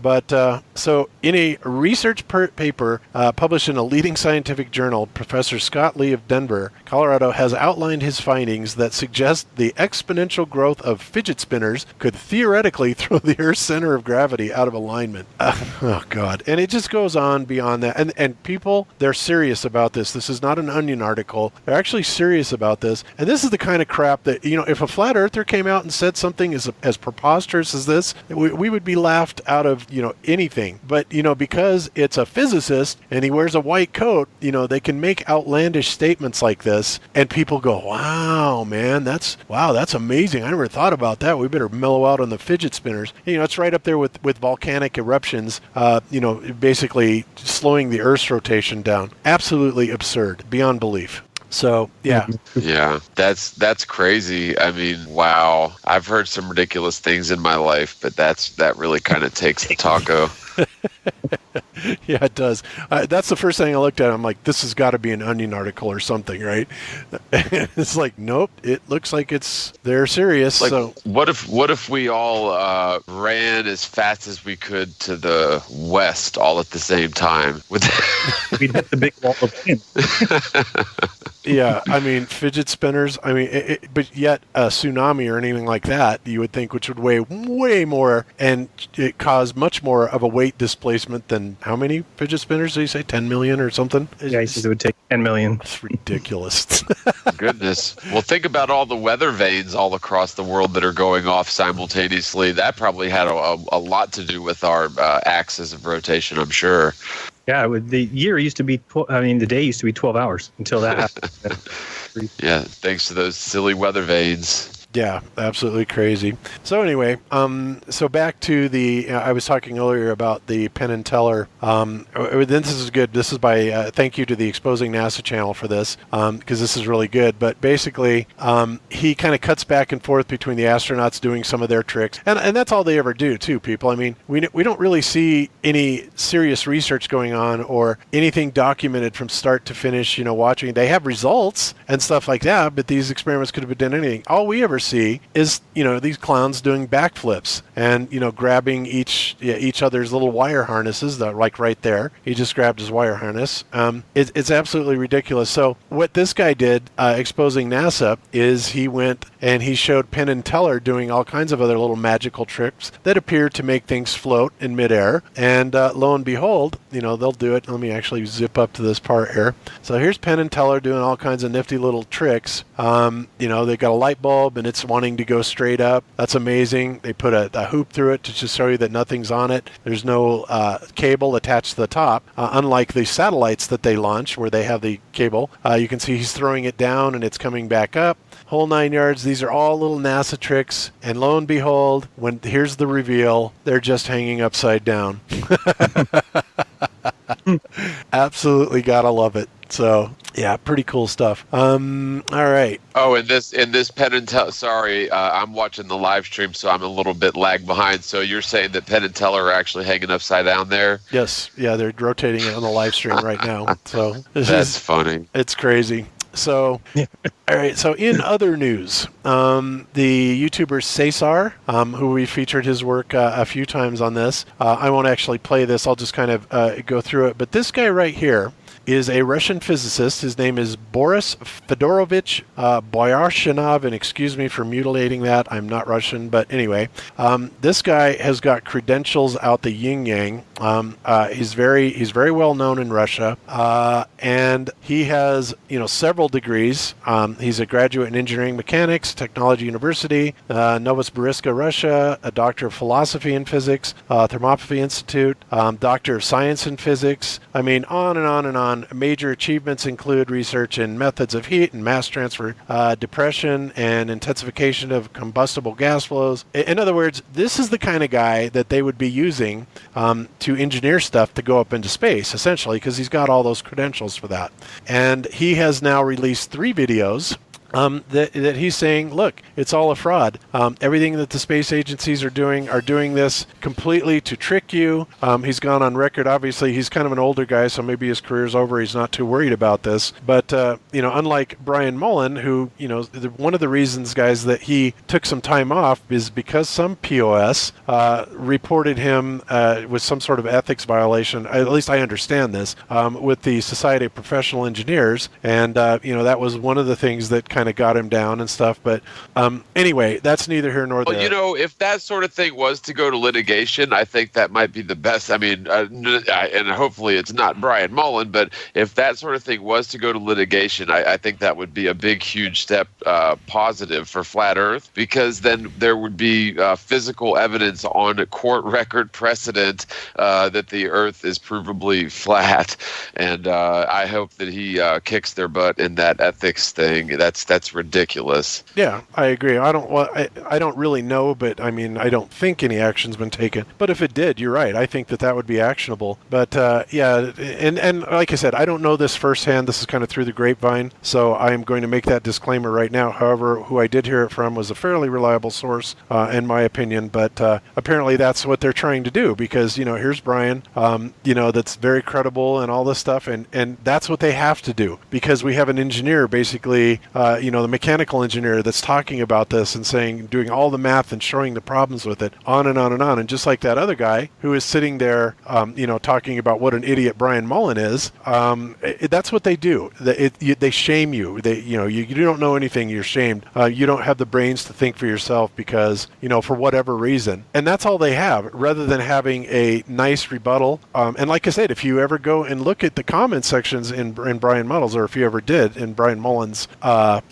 debunks on gravity and stuff like this, there were some really good discussions, but nobody was ever really able to completely show Brian and say, no, you're wrong, definitively, here's why. Why? Because they can't. okay? They simply can't. So what they then do is then they try and just get him taken out by ruining his life, essentially, getting him fired from his job or whatever. And believe me, they will try that with anybody. I think, so you have to be really careful when you're doing this. And we know, of course, some of the scumbags that do that, who I won't mention, but it's a troll that hacked us a few weeks ago. But this is something that he has done. He contacts people's employers, and frankly, the guy should be flogged for it. What a loser, you have to be to actually do something like that. But then again, we also all know how big of a loser this clown is, and he just straight up is, and God help him. Well, he was kind of doxxed, and I looked into that, and I do have a indication on a status of that, which I'm not going to say because I was kind of accused by another channel of basically telling people to go out and dox people, which is utter nonsense. I've never done anything like that, nor would I. But so I'm just not going to say anything about that. But there is an answer. Let's put it that way, and I'll leave it at that. But yeah, I think it's bad that what we're doing is clearly not. John and I are not coming forward and saying we are so smart and everyone else is so stupid, and listen to us now. We are the new authority. I mean that would be one thing, but what we're actually coming out and saying is we're trying to help the world. It's like we're trying to tell smart people to come out and look into this. That we need your help. Obviously, I don't have a college degree in physics. I can't explain some of the things that I'm seeing well enough, and so we're just out there, and what we're trying to do is benefit everyone. Because if the lie that we're saying we're being lied to about is holding everyone back and is causing everyone's children to be put into an eventual enslavement. And so what we're doing is trying to help everyone, and yet you've got people who, rather than just say, okay, well, we're going to hear you out and we're going to question some of these things too, since you see a problem with it, instead they turn on us as if we're trying to say, hey, everybody, look at me. And that's not what it is at all. It's just unfortunate that nobody else was seeing some of the things we're seeing. And so we are speaking out like, hey, look at this stuff, and everybody look into this stuff. And that's all we're doing. And it just baffles me that people would try and end somebody's career. I mean, what Brian Mullen is not saying, I'm the smartest engineer of all time. He's saying, hey, because I'm an engineer and I looked into these things and thought it would be easy to debunk, I'm not able to debunk them, so we should all be looking into it. And then somebody calls, in a what'd you say, ethics call? I mean, that's ridiculous. Yeah. Yeah. And, there's a lot of people out there that are way, way smarter than me. Absolutely. And I'll be the first to admit that. And they may be globetards, but that's only because they haven't been presented with and considered this truth rationally and skeptically, and really tried as an adult to falsify the heliocentric model. And, quite frankly, the last time most people have tried to falsify the heliocentric model was when they were toddlers, or maybe, in second or third grade or something like that. And so to simply ask people that are in the scientific community to humor hypothesis and to take their own measurements, that should be welcome in the engineering and the scientific community. And as a matter of fact, I have another friend named Brian who's a civil engineer. He's been retired for a number of years, but I think it would have been more difficult for him to come out as a flat earther if he was still working, because frankly, you're putting a lot on the line when you come out publicly as a globe earth skeptic. And call me paranoid, but within a couple weeks after I did the Art Bell show a couple years ago, I lost all 4 of my home-based business clients within a week. And some of them had been pretty long-term clients. And, call me paranoid, but it would not have been hard for somebody to find me on Elance, which doesn't exist anymore, figure out who my clients were, make some phone calls, and gotten me fired. And, maybe that happened, maybe it didn't, but I have, up to that point, I had run a business for 6 years and I had never lost, clients come and go, but I had never lost more than one client in a month's period of time at the very minimum. Usually my clients are very long term. And so for somebody like Brian Mullen to put his neck out on the line for this, in spite of the repercussions that he, obviously knew would come, I commend him for that. And anybody that's going to go so low as to jeopardize his well-being and the way that he supports his family and the years of effort that he's put into this, as well as, putting his neck out on line for the truth, shame on that person. That's, that's, I don't know what's worse than doing somebody like that. But hopefully, God willing, everything will work out well for Brian if all of this is, somewhat true. And I'm sure that it'll all work out positive in the end. Yeah, and I'd call you paranoid maybe, or call me paranoid, but same thing that happened to my house is that we were 3 or 4 months behind on my payments for over a year and never were told a thing. I mean, they just let it go because I was still making payments. It's just I wasn't caught up. And then eventually I made videos starting in February, and by May or June we went outside to get into the car, and taped across my entire garage was 22 pages of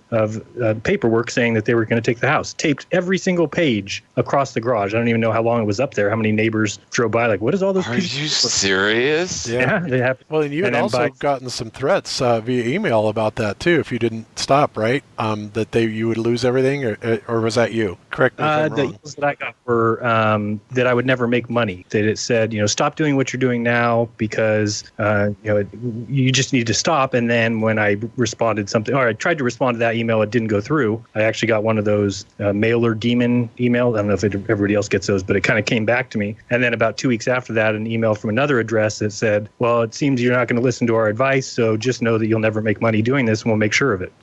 What?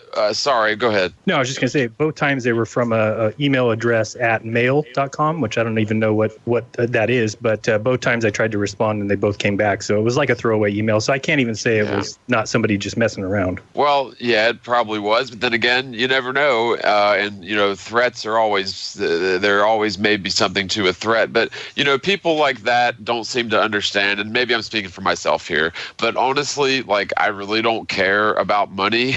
Ever since coming totally over the fence to flat Earth, it's totally changed my life to where my priorities have been completely reevaluated and rearranged, and I think for the better. And really high on that list is simply getting the truth out to anyone that'll listen.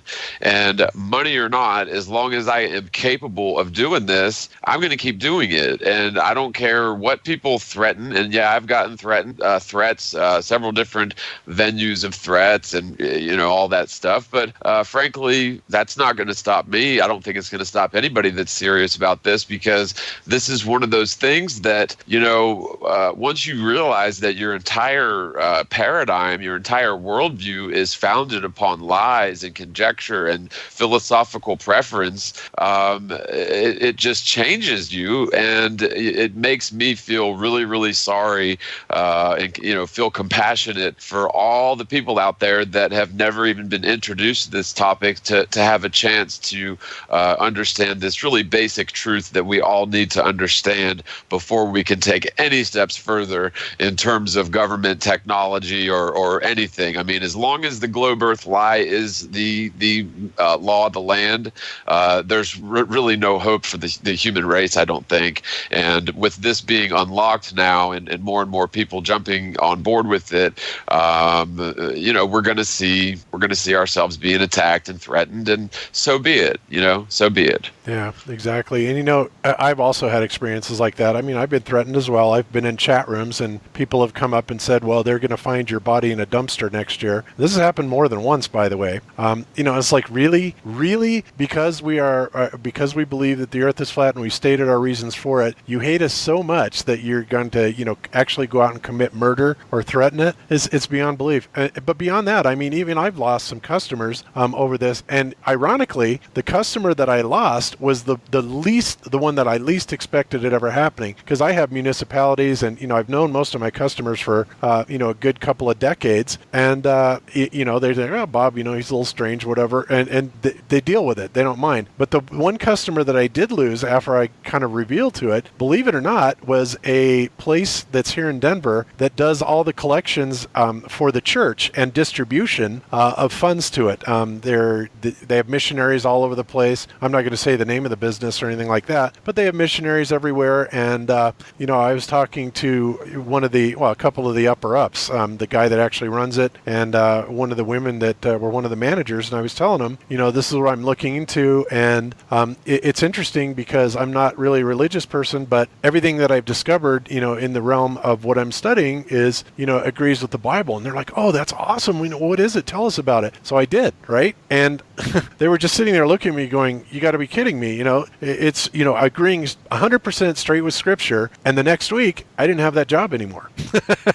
So it's like, wow. All righty then. And they were the last people I would have ever expected, considering what they do. And, that they're, 100% all God-fearing and, they provide all the funding to churches. It's like, really? I'm agreeing with you, but you can't handle that truth. So, it's like if we would come out and say, if we were, doing videos weekly and saying that we worship pink unicorns and that we believe in yellow cupcakes and floating in the sky and we believe we're on a giant cake, that nobody would care. We just wouldn't have viewers and nobody would care and they would just be like, oh, those people are crazy. But because we're talking about the earth being flat, that's that trigger that people can't even take it. They lose their mind. And I see why. Because if you've put any time or effort into believing this stuff, or, I was telling Missa the other day that anybody who's ever been to a rocket launch or anybody who's ever spent the $150 it costs to go to Kennedy Space Center for the day, anybody who's ever done that, when they hear what we're talking about, of course, is going to be taken aback. Like, what are you talking about? I went to the Space Museum. I didn't go there for nothing. I didn't give $150 for nothing. And so anybody who's done that can't, the thought of what we're saying is what drives them crazy. And it's unfortunate, but at the same time, would you rather just go on and believing in lies and let them take money from people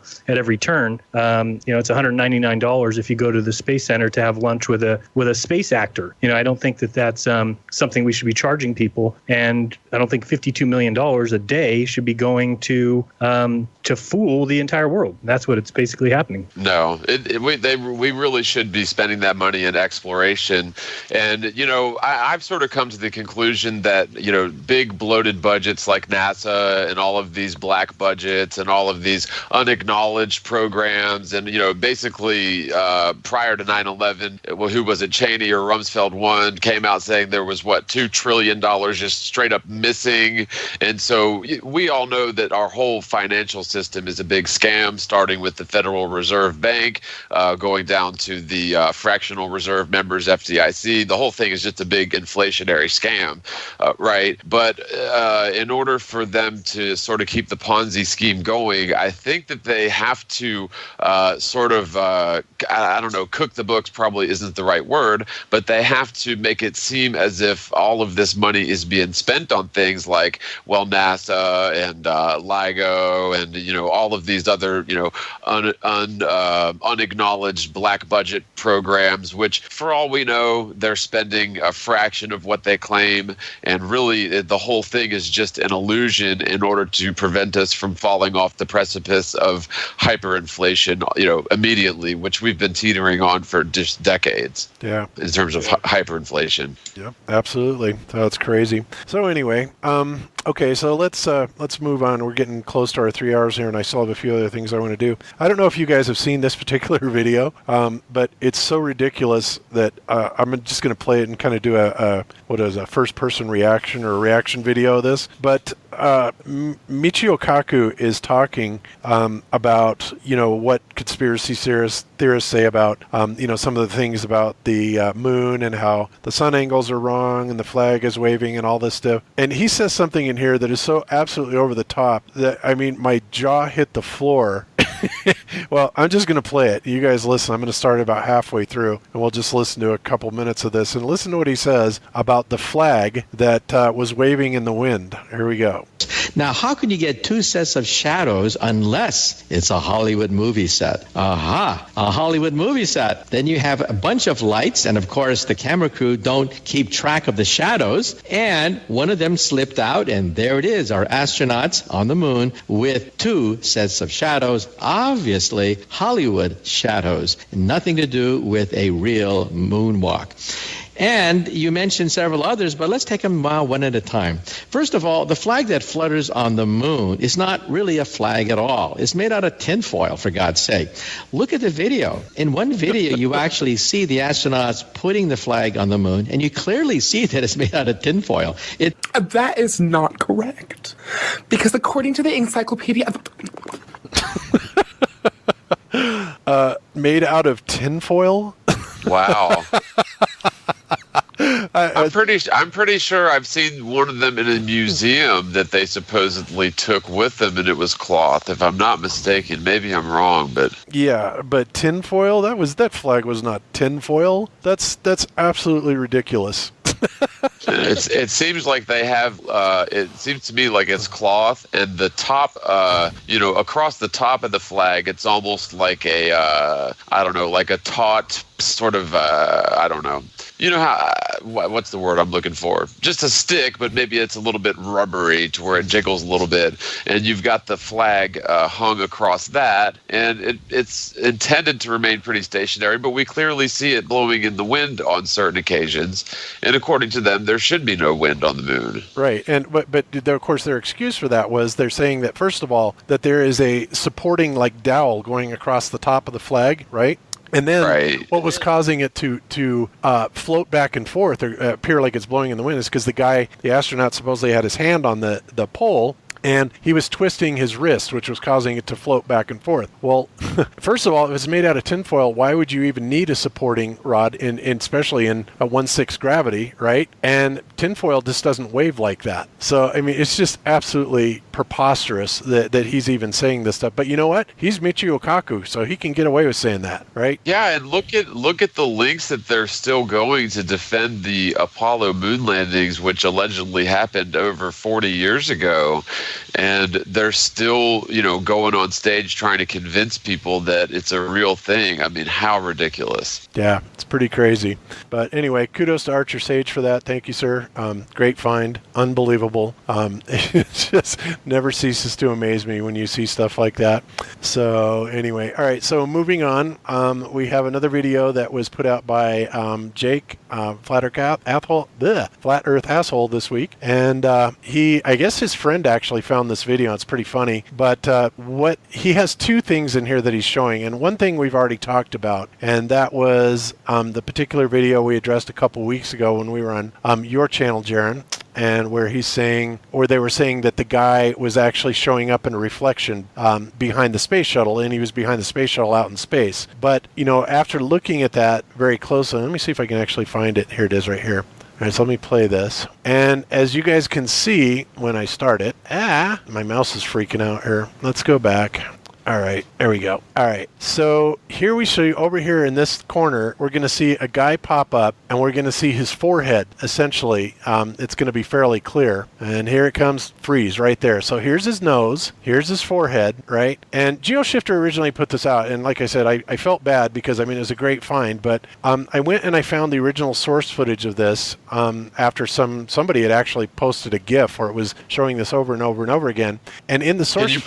Can you put a link, please? To what? This or the source footage? To the original, yeah. I will after the show, yeah. Okay. But I do have the source footage. And in the source footage, they are saying straight up that this particular clip was filmed second generation of somebody actually filming a TV screen. And that's exactly what it looks like to me, because you can see if you play this over and over and over again, you see some anomalies down here that look very much like it would be a reflection. I might be wrong, but I don't think so. If I had to put money on it, I would say that they're telling the truth, and that this actually was photographed off of a television screen. It almost looks like he's got the camera up to his eye. But you can see the guy in the background. I took it into Vegas Pro. I guess we looked at it 2 weeks ago, and I made some gamma and contrast corrections, and I went frame by frame, and as the face, and it definitely is a face, but as it goes sort of down and towards the right, towards that darker area,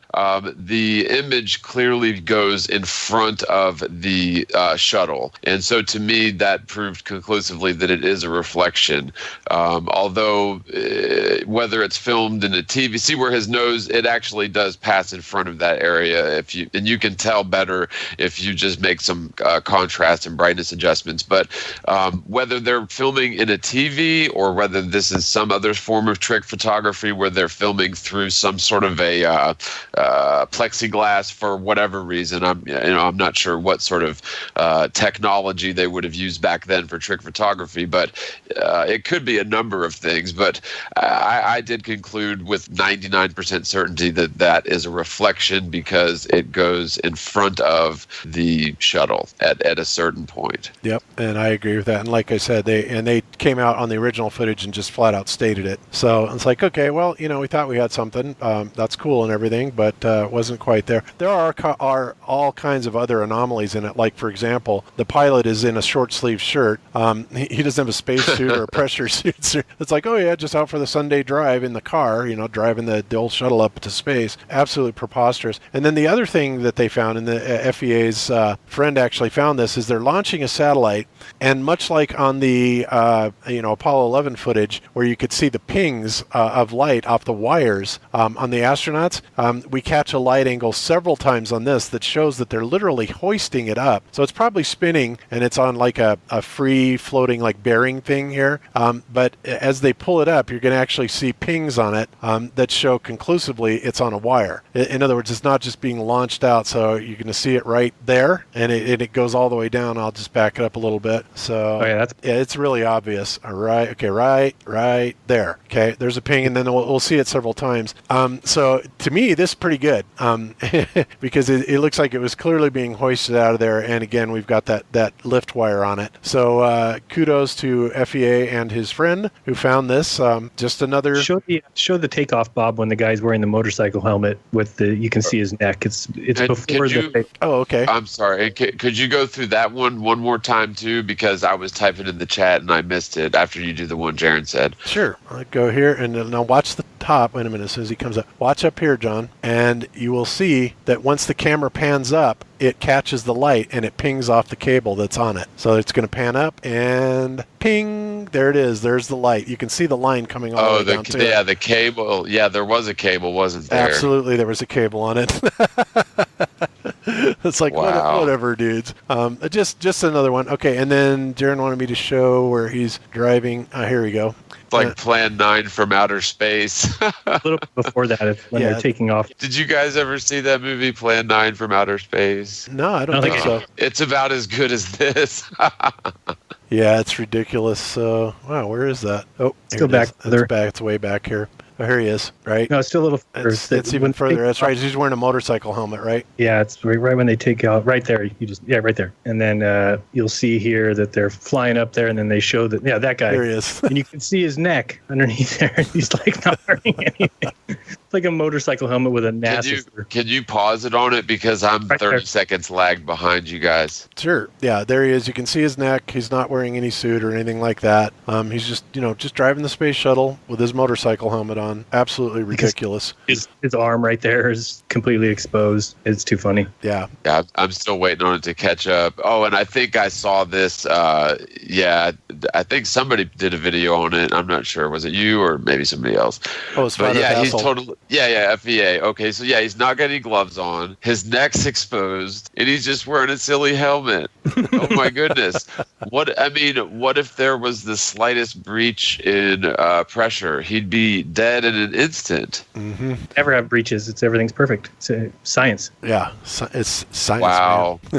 You'd think that they would take more precautions, and don't they usually launch with their full gear on? Absolutely. Yeah, absolutely. But they make it look like it's a Sunday drive in this one. Absolutely. Yeah, ridiculous. you brought up another good point, or somebody did. FEA brought up a good point that, and Bob, you know about this. If aviators are going to fly in aircraft where they're going to experience like 2 or 3 or 4 G's in quotes, right? They're in a G-suit. 4 times gravitational force. They have to have a pressurized suit, otherwise, that's going to either expand or contract based on that G-force, so that they don't pass out due to their blood. I guess their blood pressure would be like way too high, right? Or do I have it backwards? Well, if you're under that much G-force, you're literally crushing your body, which would be crushing your veins and your arteries, and it would make your blood flow incredibly restrictive, and that's, of course, why they pass out. Right. Stop the blood from flowing, and you're going to pass out. That's just the way it works. I wonder if that guy's just really tough, or maybe they gave him methamphetamine first before they sent him up there.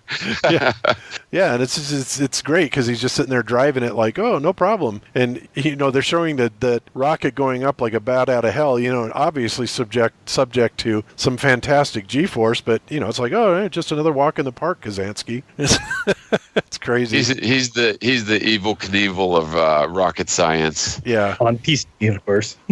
Yep. Pretty crazy stuff. So next up, let's see. Let's play this because this is interesting, and I think Truth is Stranger Than Fiction. Another YouTuber, Truth is Stranger Than Fiction, actually made a video on this, and the point that he raised, I thought was really good, and I thought about it and it made sense. But what they're going to tell you here is that NASA has found some human-made protective bubble or barrier around the Earth, right? And then they go on and they hypothesize that the reason it's there is because of man-made VLF at very low frequency, and very low frequency is it's very low. In fact, it's so low it's audio. Essentially. No. Yeah. No, I'm kidding.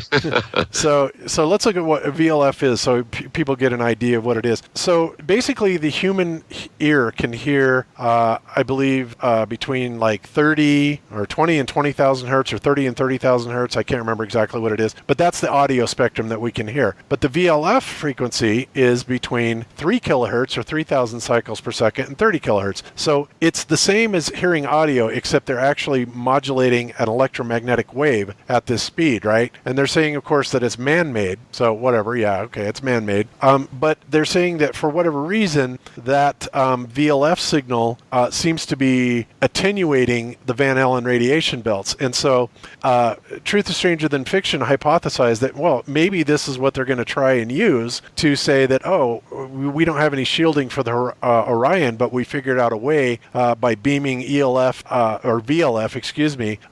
waves at the Van Allen radiation belts, that it's going to attenuate it and basically create an alley so that they can cruise out, and be unscathed by the radiation. But let me go ahead and just play this video real quick and you can hear what they say.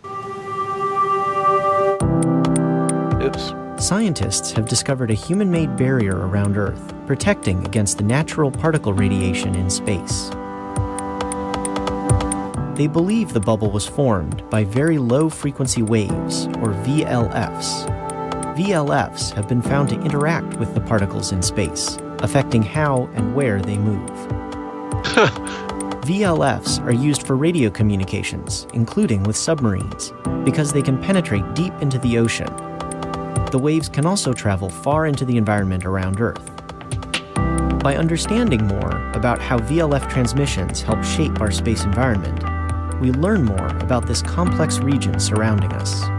The more we know, the more situational awareness we have to protect our satellites from natural radiation in space. Yeah, and our astronauts. Now, here's the problem with this. The first thing that he said that I have a big problem with is they say, well, they're used for communications with submarines because they can penetrate down into the water and all this fun stuff. So if you look at this, first of all, it says, and this is true, because it says, due to its limited bandwidth, audio voice transmission is highly impractical in this band. Therefore, only a low data rate coded signals are using, in other words, kind of like CW, continuous wave, Morse code maybe, because you certainly couldn't put any voice on it because the voice frequencies equal the RF frequencies, EM manifestations. So it wouldn't work for that. So you'd be able to basically key on and off what's called a continuous wave, or CW. So that they could send Morse code back and forth through it.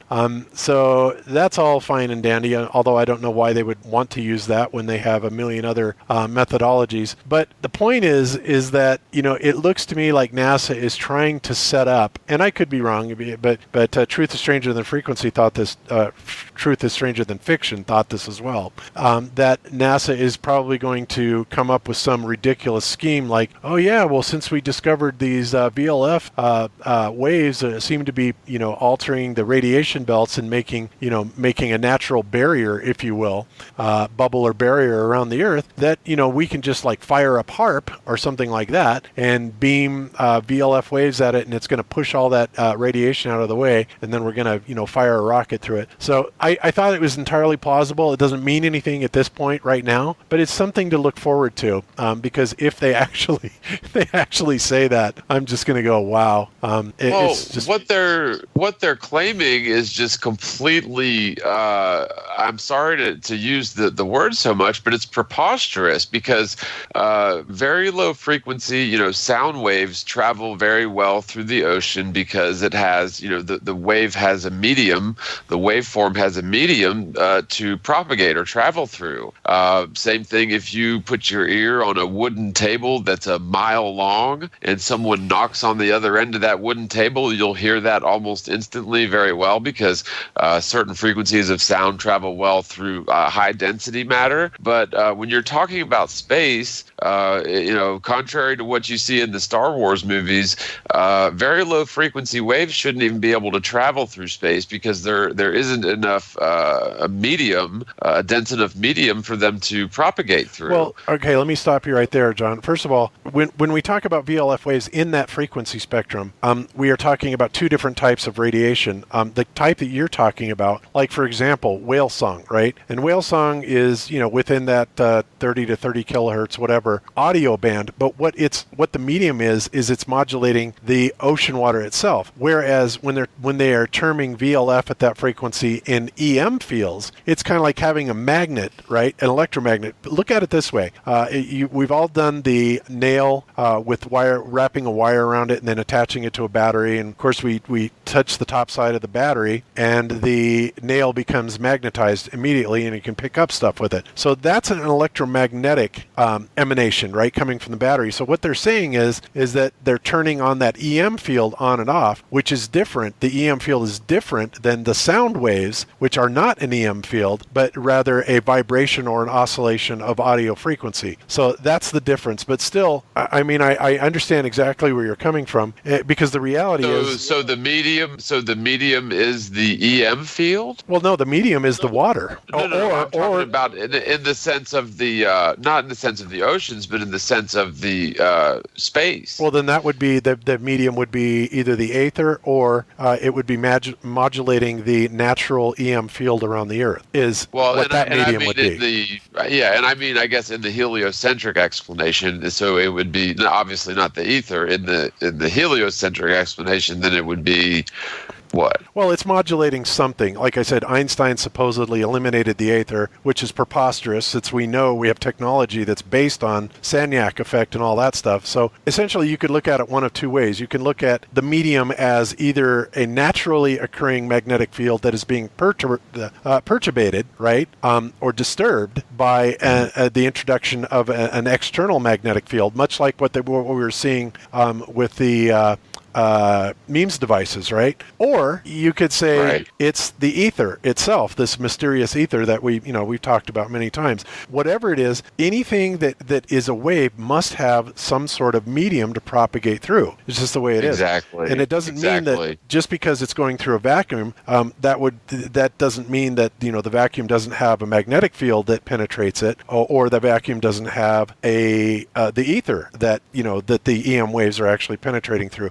There's several schools of thought on that, so take your pick, right? Right, and I guess like maybe where I'm hung up on is I'm sort of understanding if you're talking about very low frequency waves, we're talking about waves that are similar to sound waves that are just on a much lower frequency, that they would they wouldn't work, because as far as I understand, sound waves need some form of a medium to propagate through. We've already all agreed on that. So when you get into this very low frequency spectrum, then without some sort of a physical medium, I think that this would prove, or not prove, but it would lend credence to the to the ether, just like Newton assumed and everybody else up to Einstein. Right, but again, we're talking about two different kinds of VLF wave.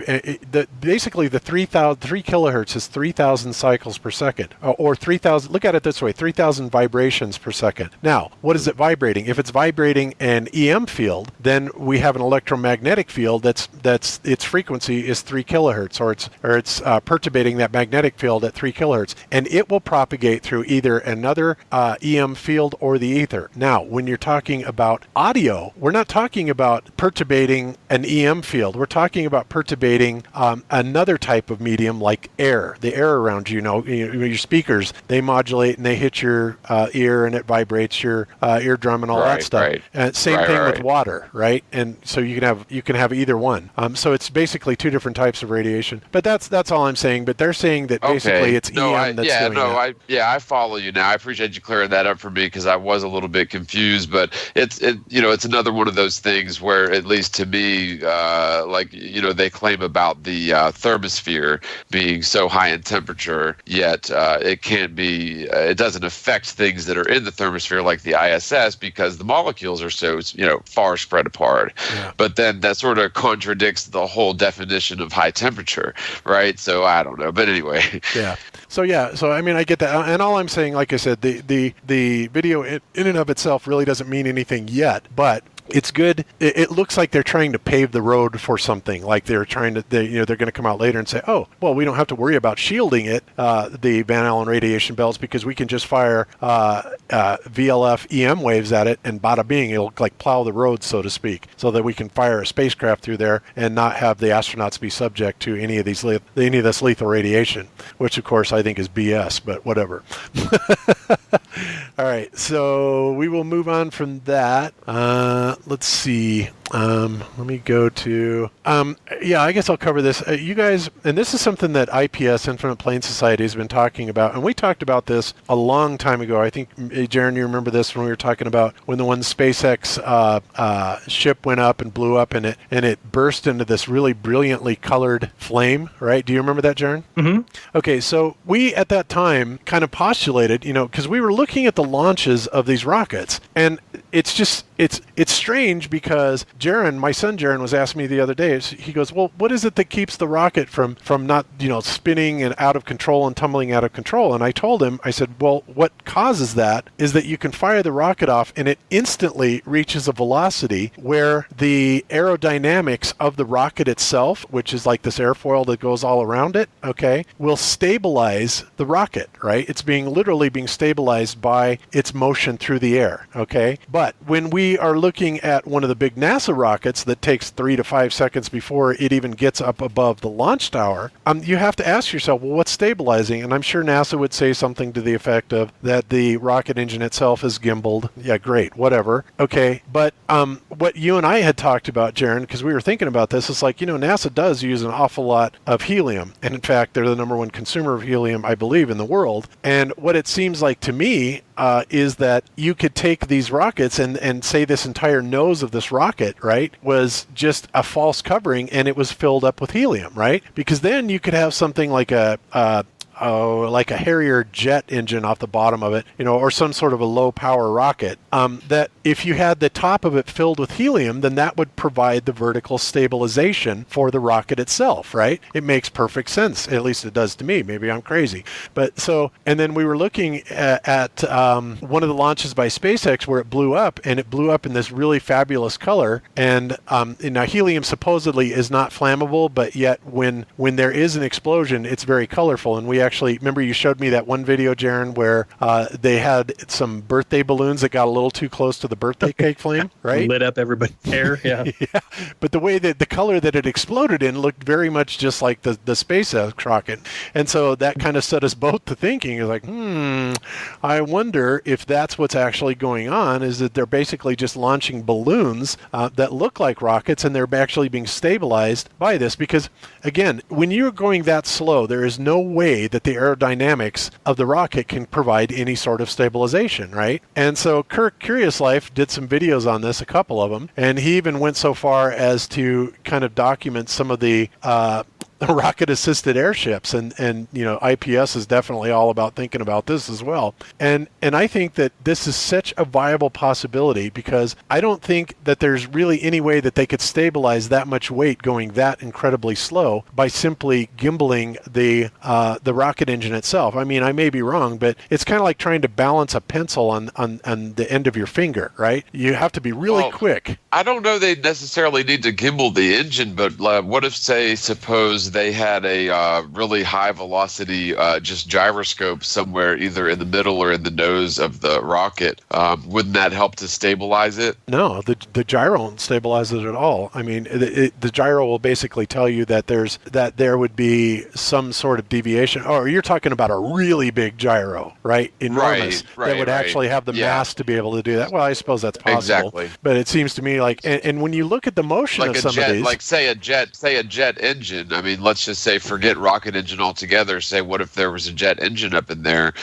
Jet engine with that weight and that velocity of spin could cause, enough sort of gyroscopic rigidity to keep that balance before the. I see what you're saying, and it would resist any change in free space, and I get that, and maybe, but I don't think so. I honestly believe that what's going on here, and the reason these things don't just fall over straight up, is because they are pumped full of helium, and this is one of the things that's keeping. Because look at the behavior. Look at these things rocking back and forth. And I don't think it's possible to gimbal something that powerful to be able to, kind of like if you had, like I said, if you have your finger underneath a pencil trying to balance it on your fingertip. So, but yet if the top of that rocket is filled up with helium, that's going to give it an immense amount of vertical stability. So, and like you said, when Jaron and I saw that SpaceX rocket blow up in the same color that the birthday balloon did, we really started pondering that. I mean, not only does NASA use a lot of helium for their balloon launches that they do to claim satellites, but also these rocket launches could be the same type of thing, because it just doesn't make sense. In fact, it's impossible for the natural aerodynamics of the rocket to have any effect whatsoever until it gets up to a rather high velocity. Therefore, you're talking about something else that's got to be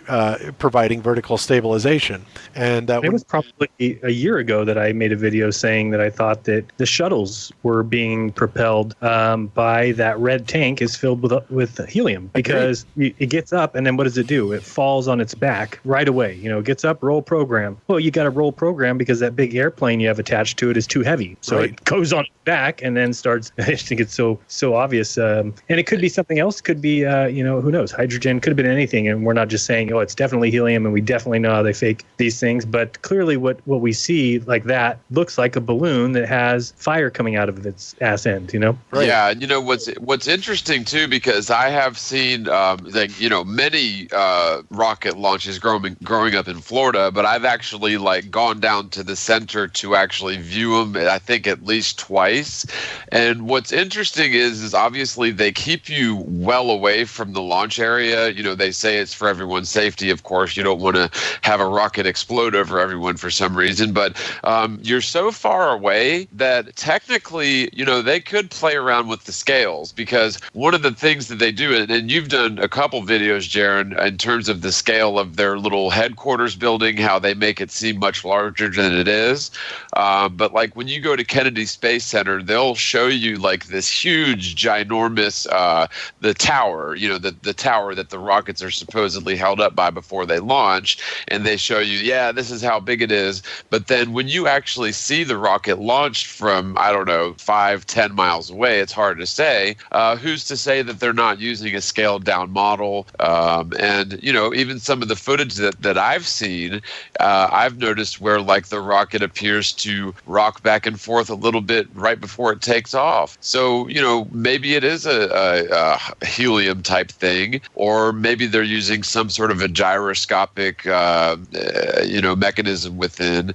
But they're definitely up to trickery. And I think that if they could get away with doing things smaller and cheaper, then they obviously will. And when I was watching, the rocket launches in person, this was long before CGI was a major convincing thing. And so they've obviously adapted their techniques over the years, I would think. Yeah, indeed. Yeah, any shuttle that if you bring up any shuttle launch, you'll see that it moves when it's sitting in the little thing and it's getting ready to take off like that. It actually is moving like a balloon. It's waiting to be released, and they have that little, they call it a beanie cap. Mm-hmm. They keep the beanie cap on it. Why would you do that? Why would you need to have something on the top of the rocket like to keep it from flying away if you have to start the engines for it to fly away? But they put that on there like they're holding down a balloon to make sure it doesn't fly away too early.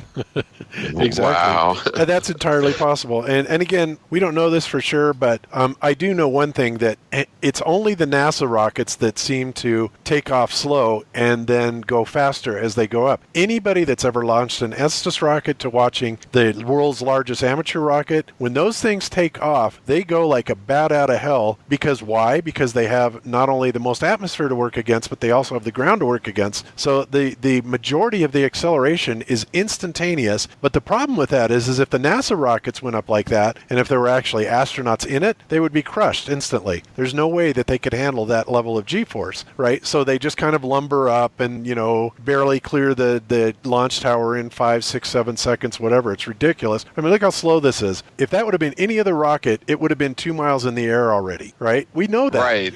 And if they're messing with the scales, like let's just say that they're telling you that you're viewing it from 10 miles away, but you're actually viewing it 5 or say 2.5 miles away or whatever, then yeah, it makes sense that if something's really large and really far away, even if it's accelerating very quickly right off the ground, which is what they claim. I mean, I don't know what the exact acceleration is claimed to be, but the further away you are, the larger the object is, then it obviously it would appear to be slower. And so they could get away with something like that just simply by, telling you that it's bigger than it is and telling you that you're further away than you are. So, yeah, I could see that it being totally doable. Yep. So anyway, just something for our viewers to consider, because to me, there's so many things that don't add up about these launches, and, it just seems to me the perfect vertical stabilizer would be just to pump that sucker full of helium. Bada bing, you're done, and then you can actually kind of control it to some degree when it's going that slow. Other than that, I don't buy for 1 second that the rocket being gimbaled would do that, or even supposedly like on the SpaceX where they have the thrusters on the top side, that it's pushing the nose back and forth. I don't believe that necessarily would work right either. And we've certainly never seen a model like that. So, it's just something to consider. So we will leave that to the viewers. We're not trying to sell you on it. I'm just putting out the possibility. In my mind, I think it's very, very likely. So let's see. Yeah, we're quite a bit over, so we probably should wrap it up, and I'll handle the rest of this stuff. Oh, one other thing I did want to say, in addition to the video that we showed earlier with Mike Helmick, that was showing all of the CGI and virtual reality rendering and how they do that. It's interesting, David Weiss actually found this, but we have these videos by Disney Research Hub, right? And I have a couple videos here that I watched, and they're really interesting. Adaptive polynomial rendering and video denoising. And what this is basically they're telling you how to do better CGI, right? And who better than Disney would know, right? Because Disney and NASA are kind of together. But I just thought this was really damning, because if you watch these videos, what you see is the techniques that NASA would absolutely be using to fake a lot of the space footage. And I just thought it was absolutely amazing that Disney released this as kind of information. But again, it's no surprise since we know how intimately related Disney and NASA actually are, and the movie industry in general. So I just wanted to bring that up. Again, these will be in the show notes, and you guys can take a look at them. So with that, I think I'm going to wrap this up on this, unless you guys have anything you want to cover before we get out of here? Really, really quick, and then I'll pass it to Jaron. Just a couple of things. Maybe if we could put this on for next week. I was watching something regarding, I think it's this Quantum computer that's basically does infinite number of calculations instantly. There was a really interesting video that I watched, and I couldn't find the link of it, where essentially this drone drone is tracking 150 square miles in real time in Super HD, tracking all moving objects, including cars and pedestrians, simultaneously. And it looked like a perfect sort of thing for Google Earth and all the images we see that way. So maybe we can look at that next week, and I'll try to find the video that I watched on it because it was really interesting.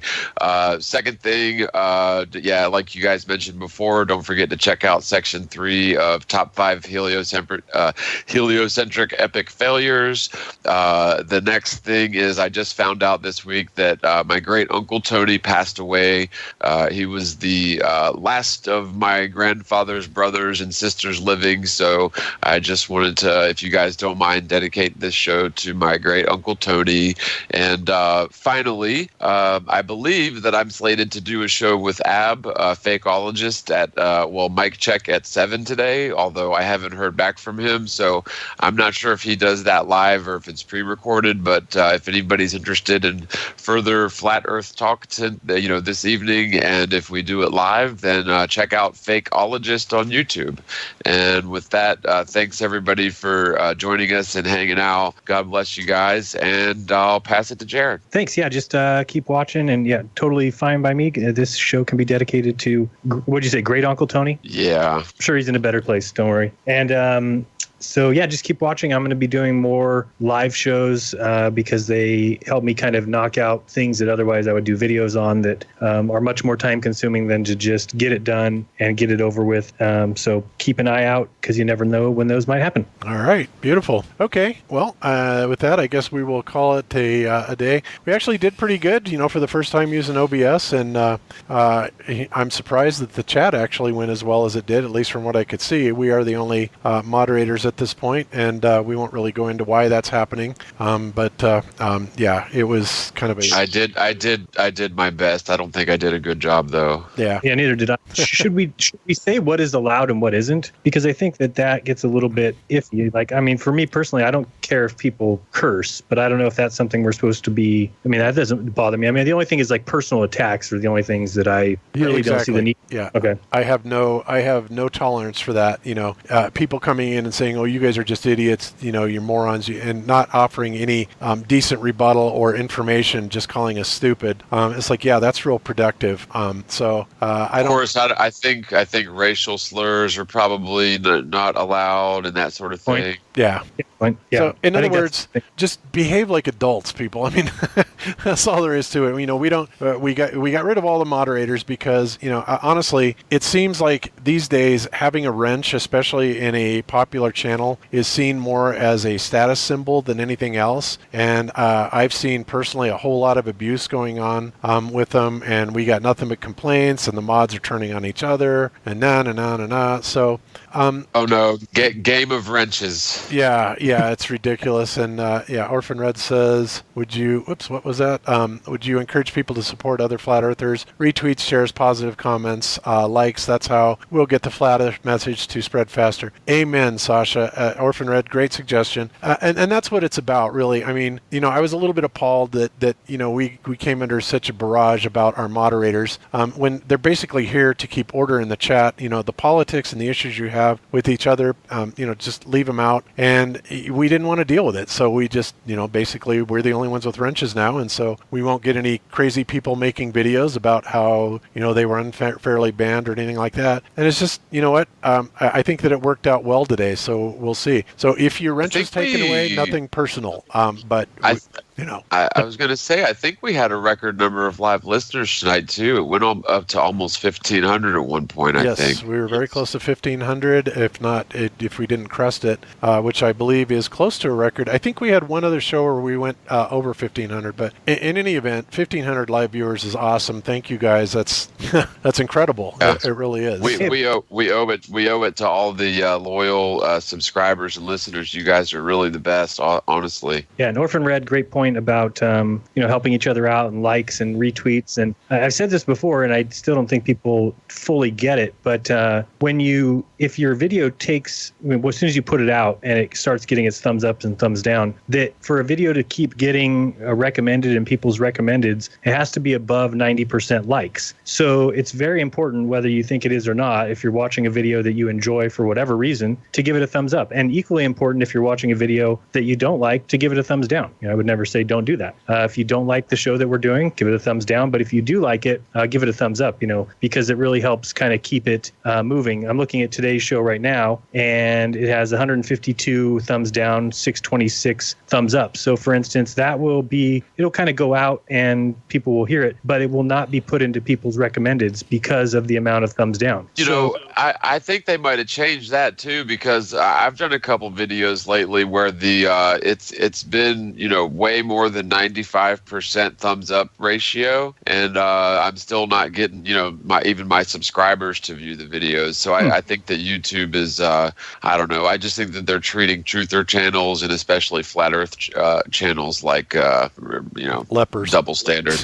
Yeah, lepers. And that's probably true. I just think that also it can't hurt to have people showing that they like videos. If there's anything that any kind of algorithm is going to pull from, or any kind of program rather than a human, it's going to look at the thumbs up and want to push that to more people. That's just, that's what, remember, Google's trying to make money. That's what they're doing. So granted, yes, they probably have a secondary agenda or whatever, but they're also just wanting to make money. So they want to get the ads. They want to get people looking at it. So that's why I think that they don't care about copyright strikes and things like that. They treat it like, anybody can make a copyright claim and they'll just go ahead with it, because no matter who's getting the ad revenue, they make the money. That's why they don't really care. They just, whatever, you take the money then. But they just, to me, I just think it's important, if you like a video, to give it a thumbs up. Sometimes I don't think people think it's important, or to retweet something, or anytime you can spread something, share something, I think it's hugely important. So it's totally important. And giving a thumbs up to something, not only does it help the video to get in front of more people,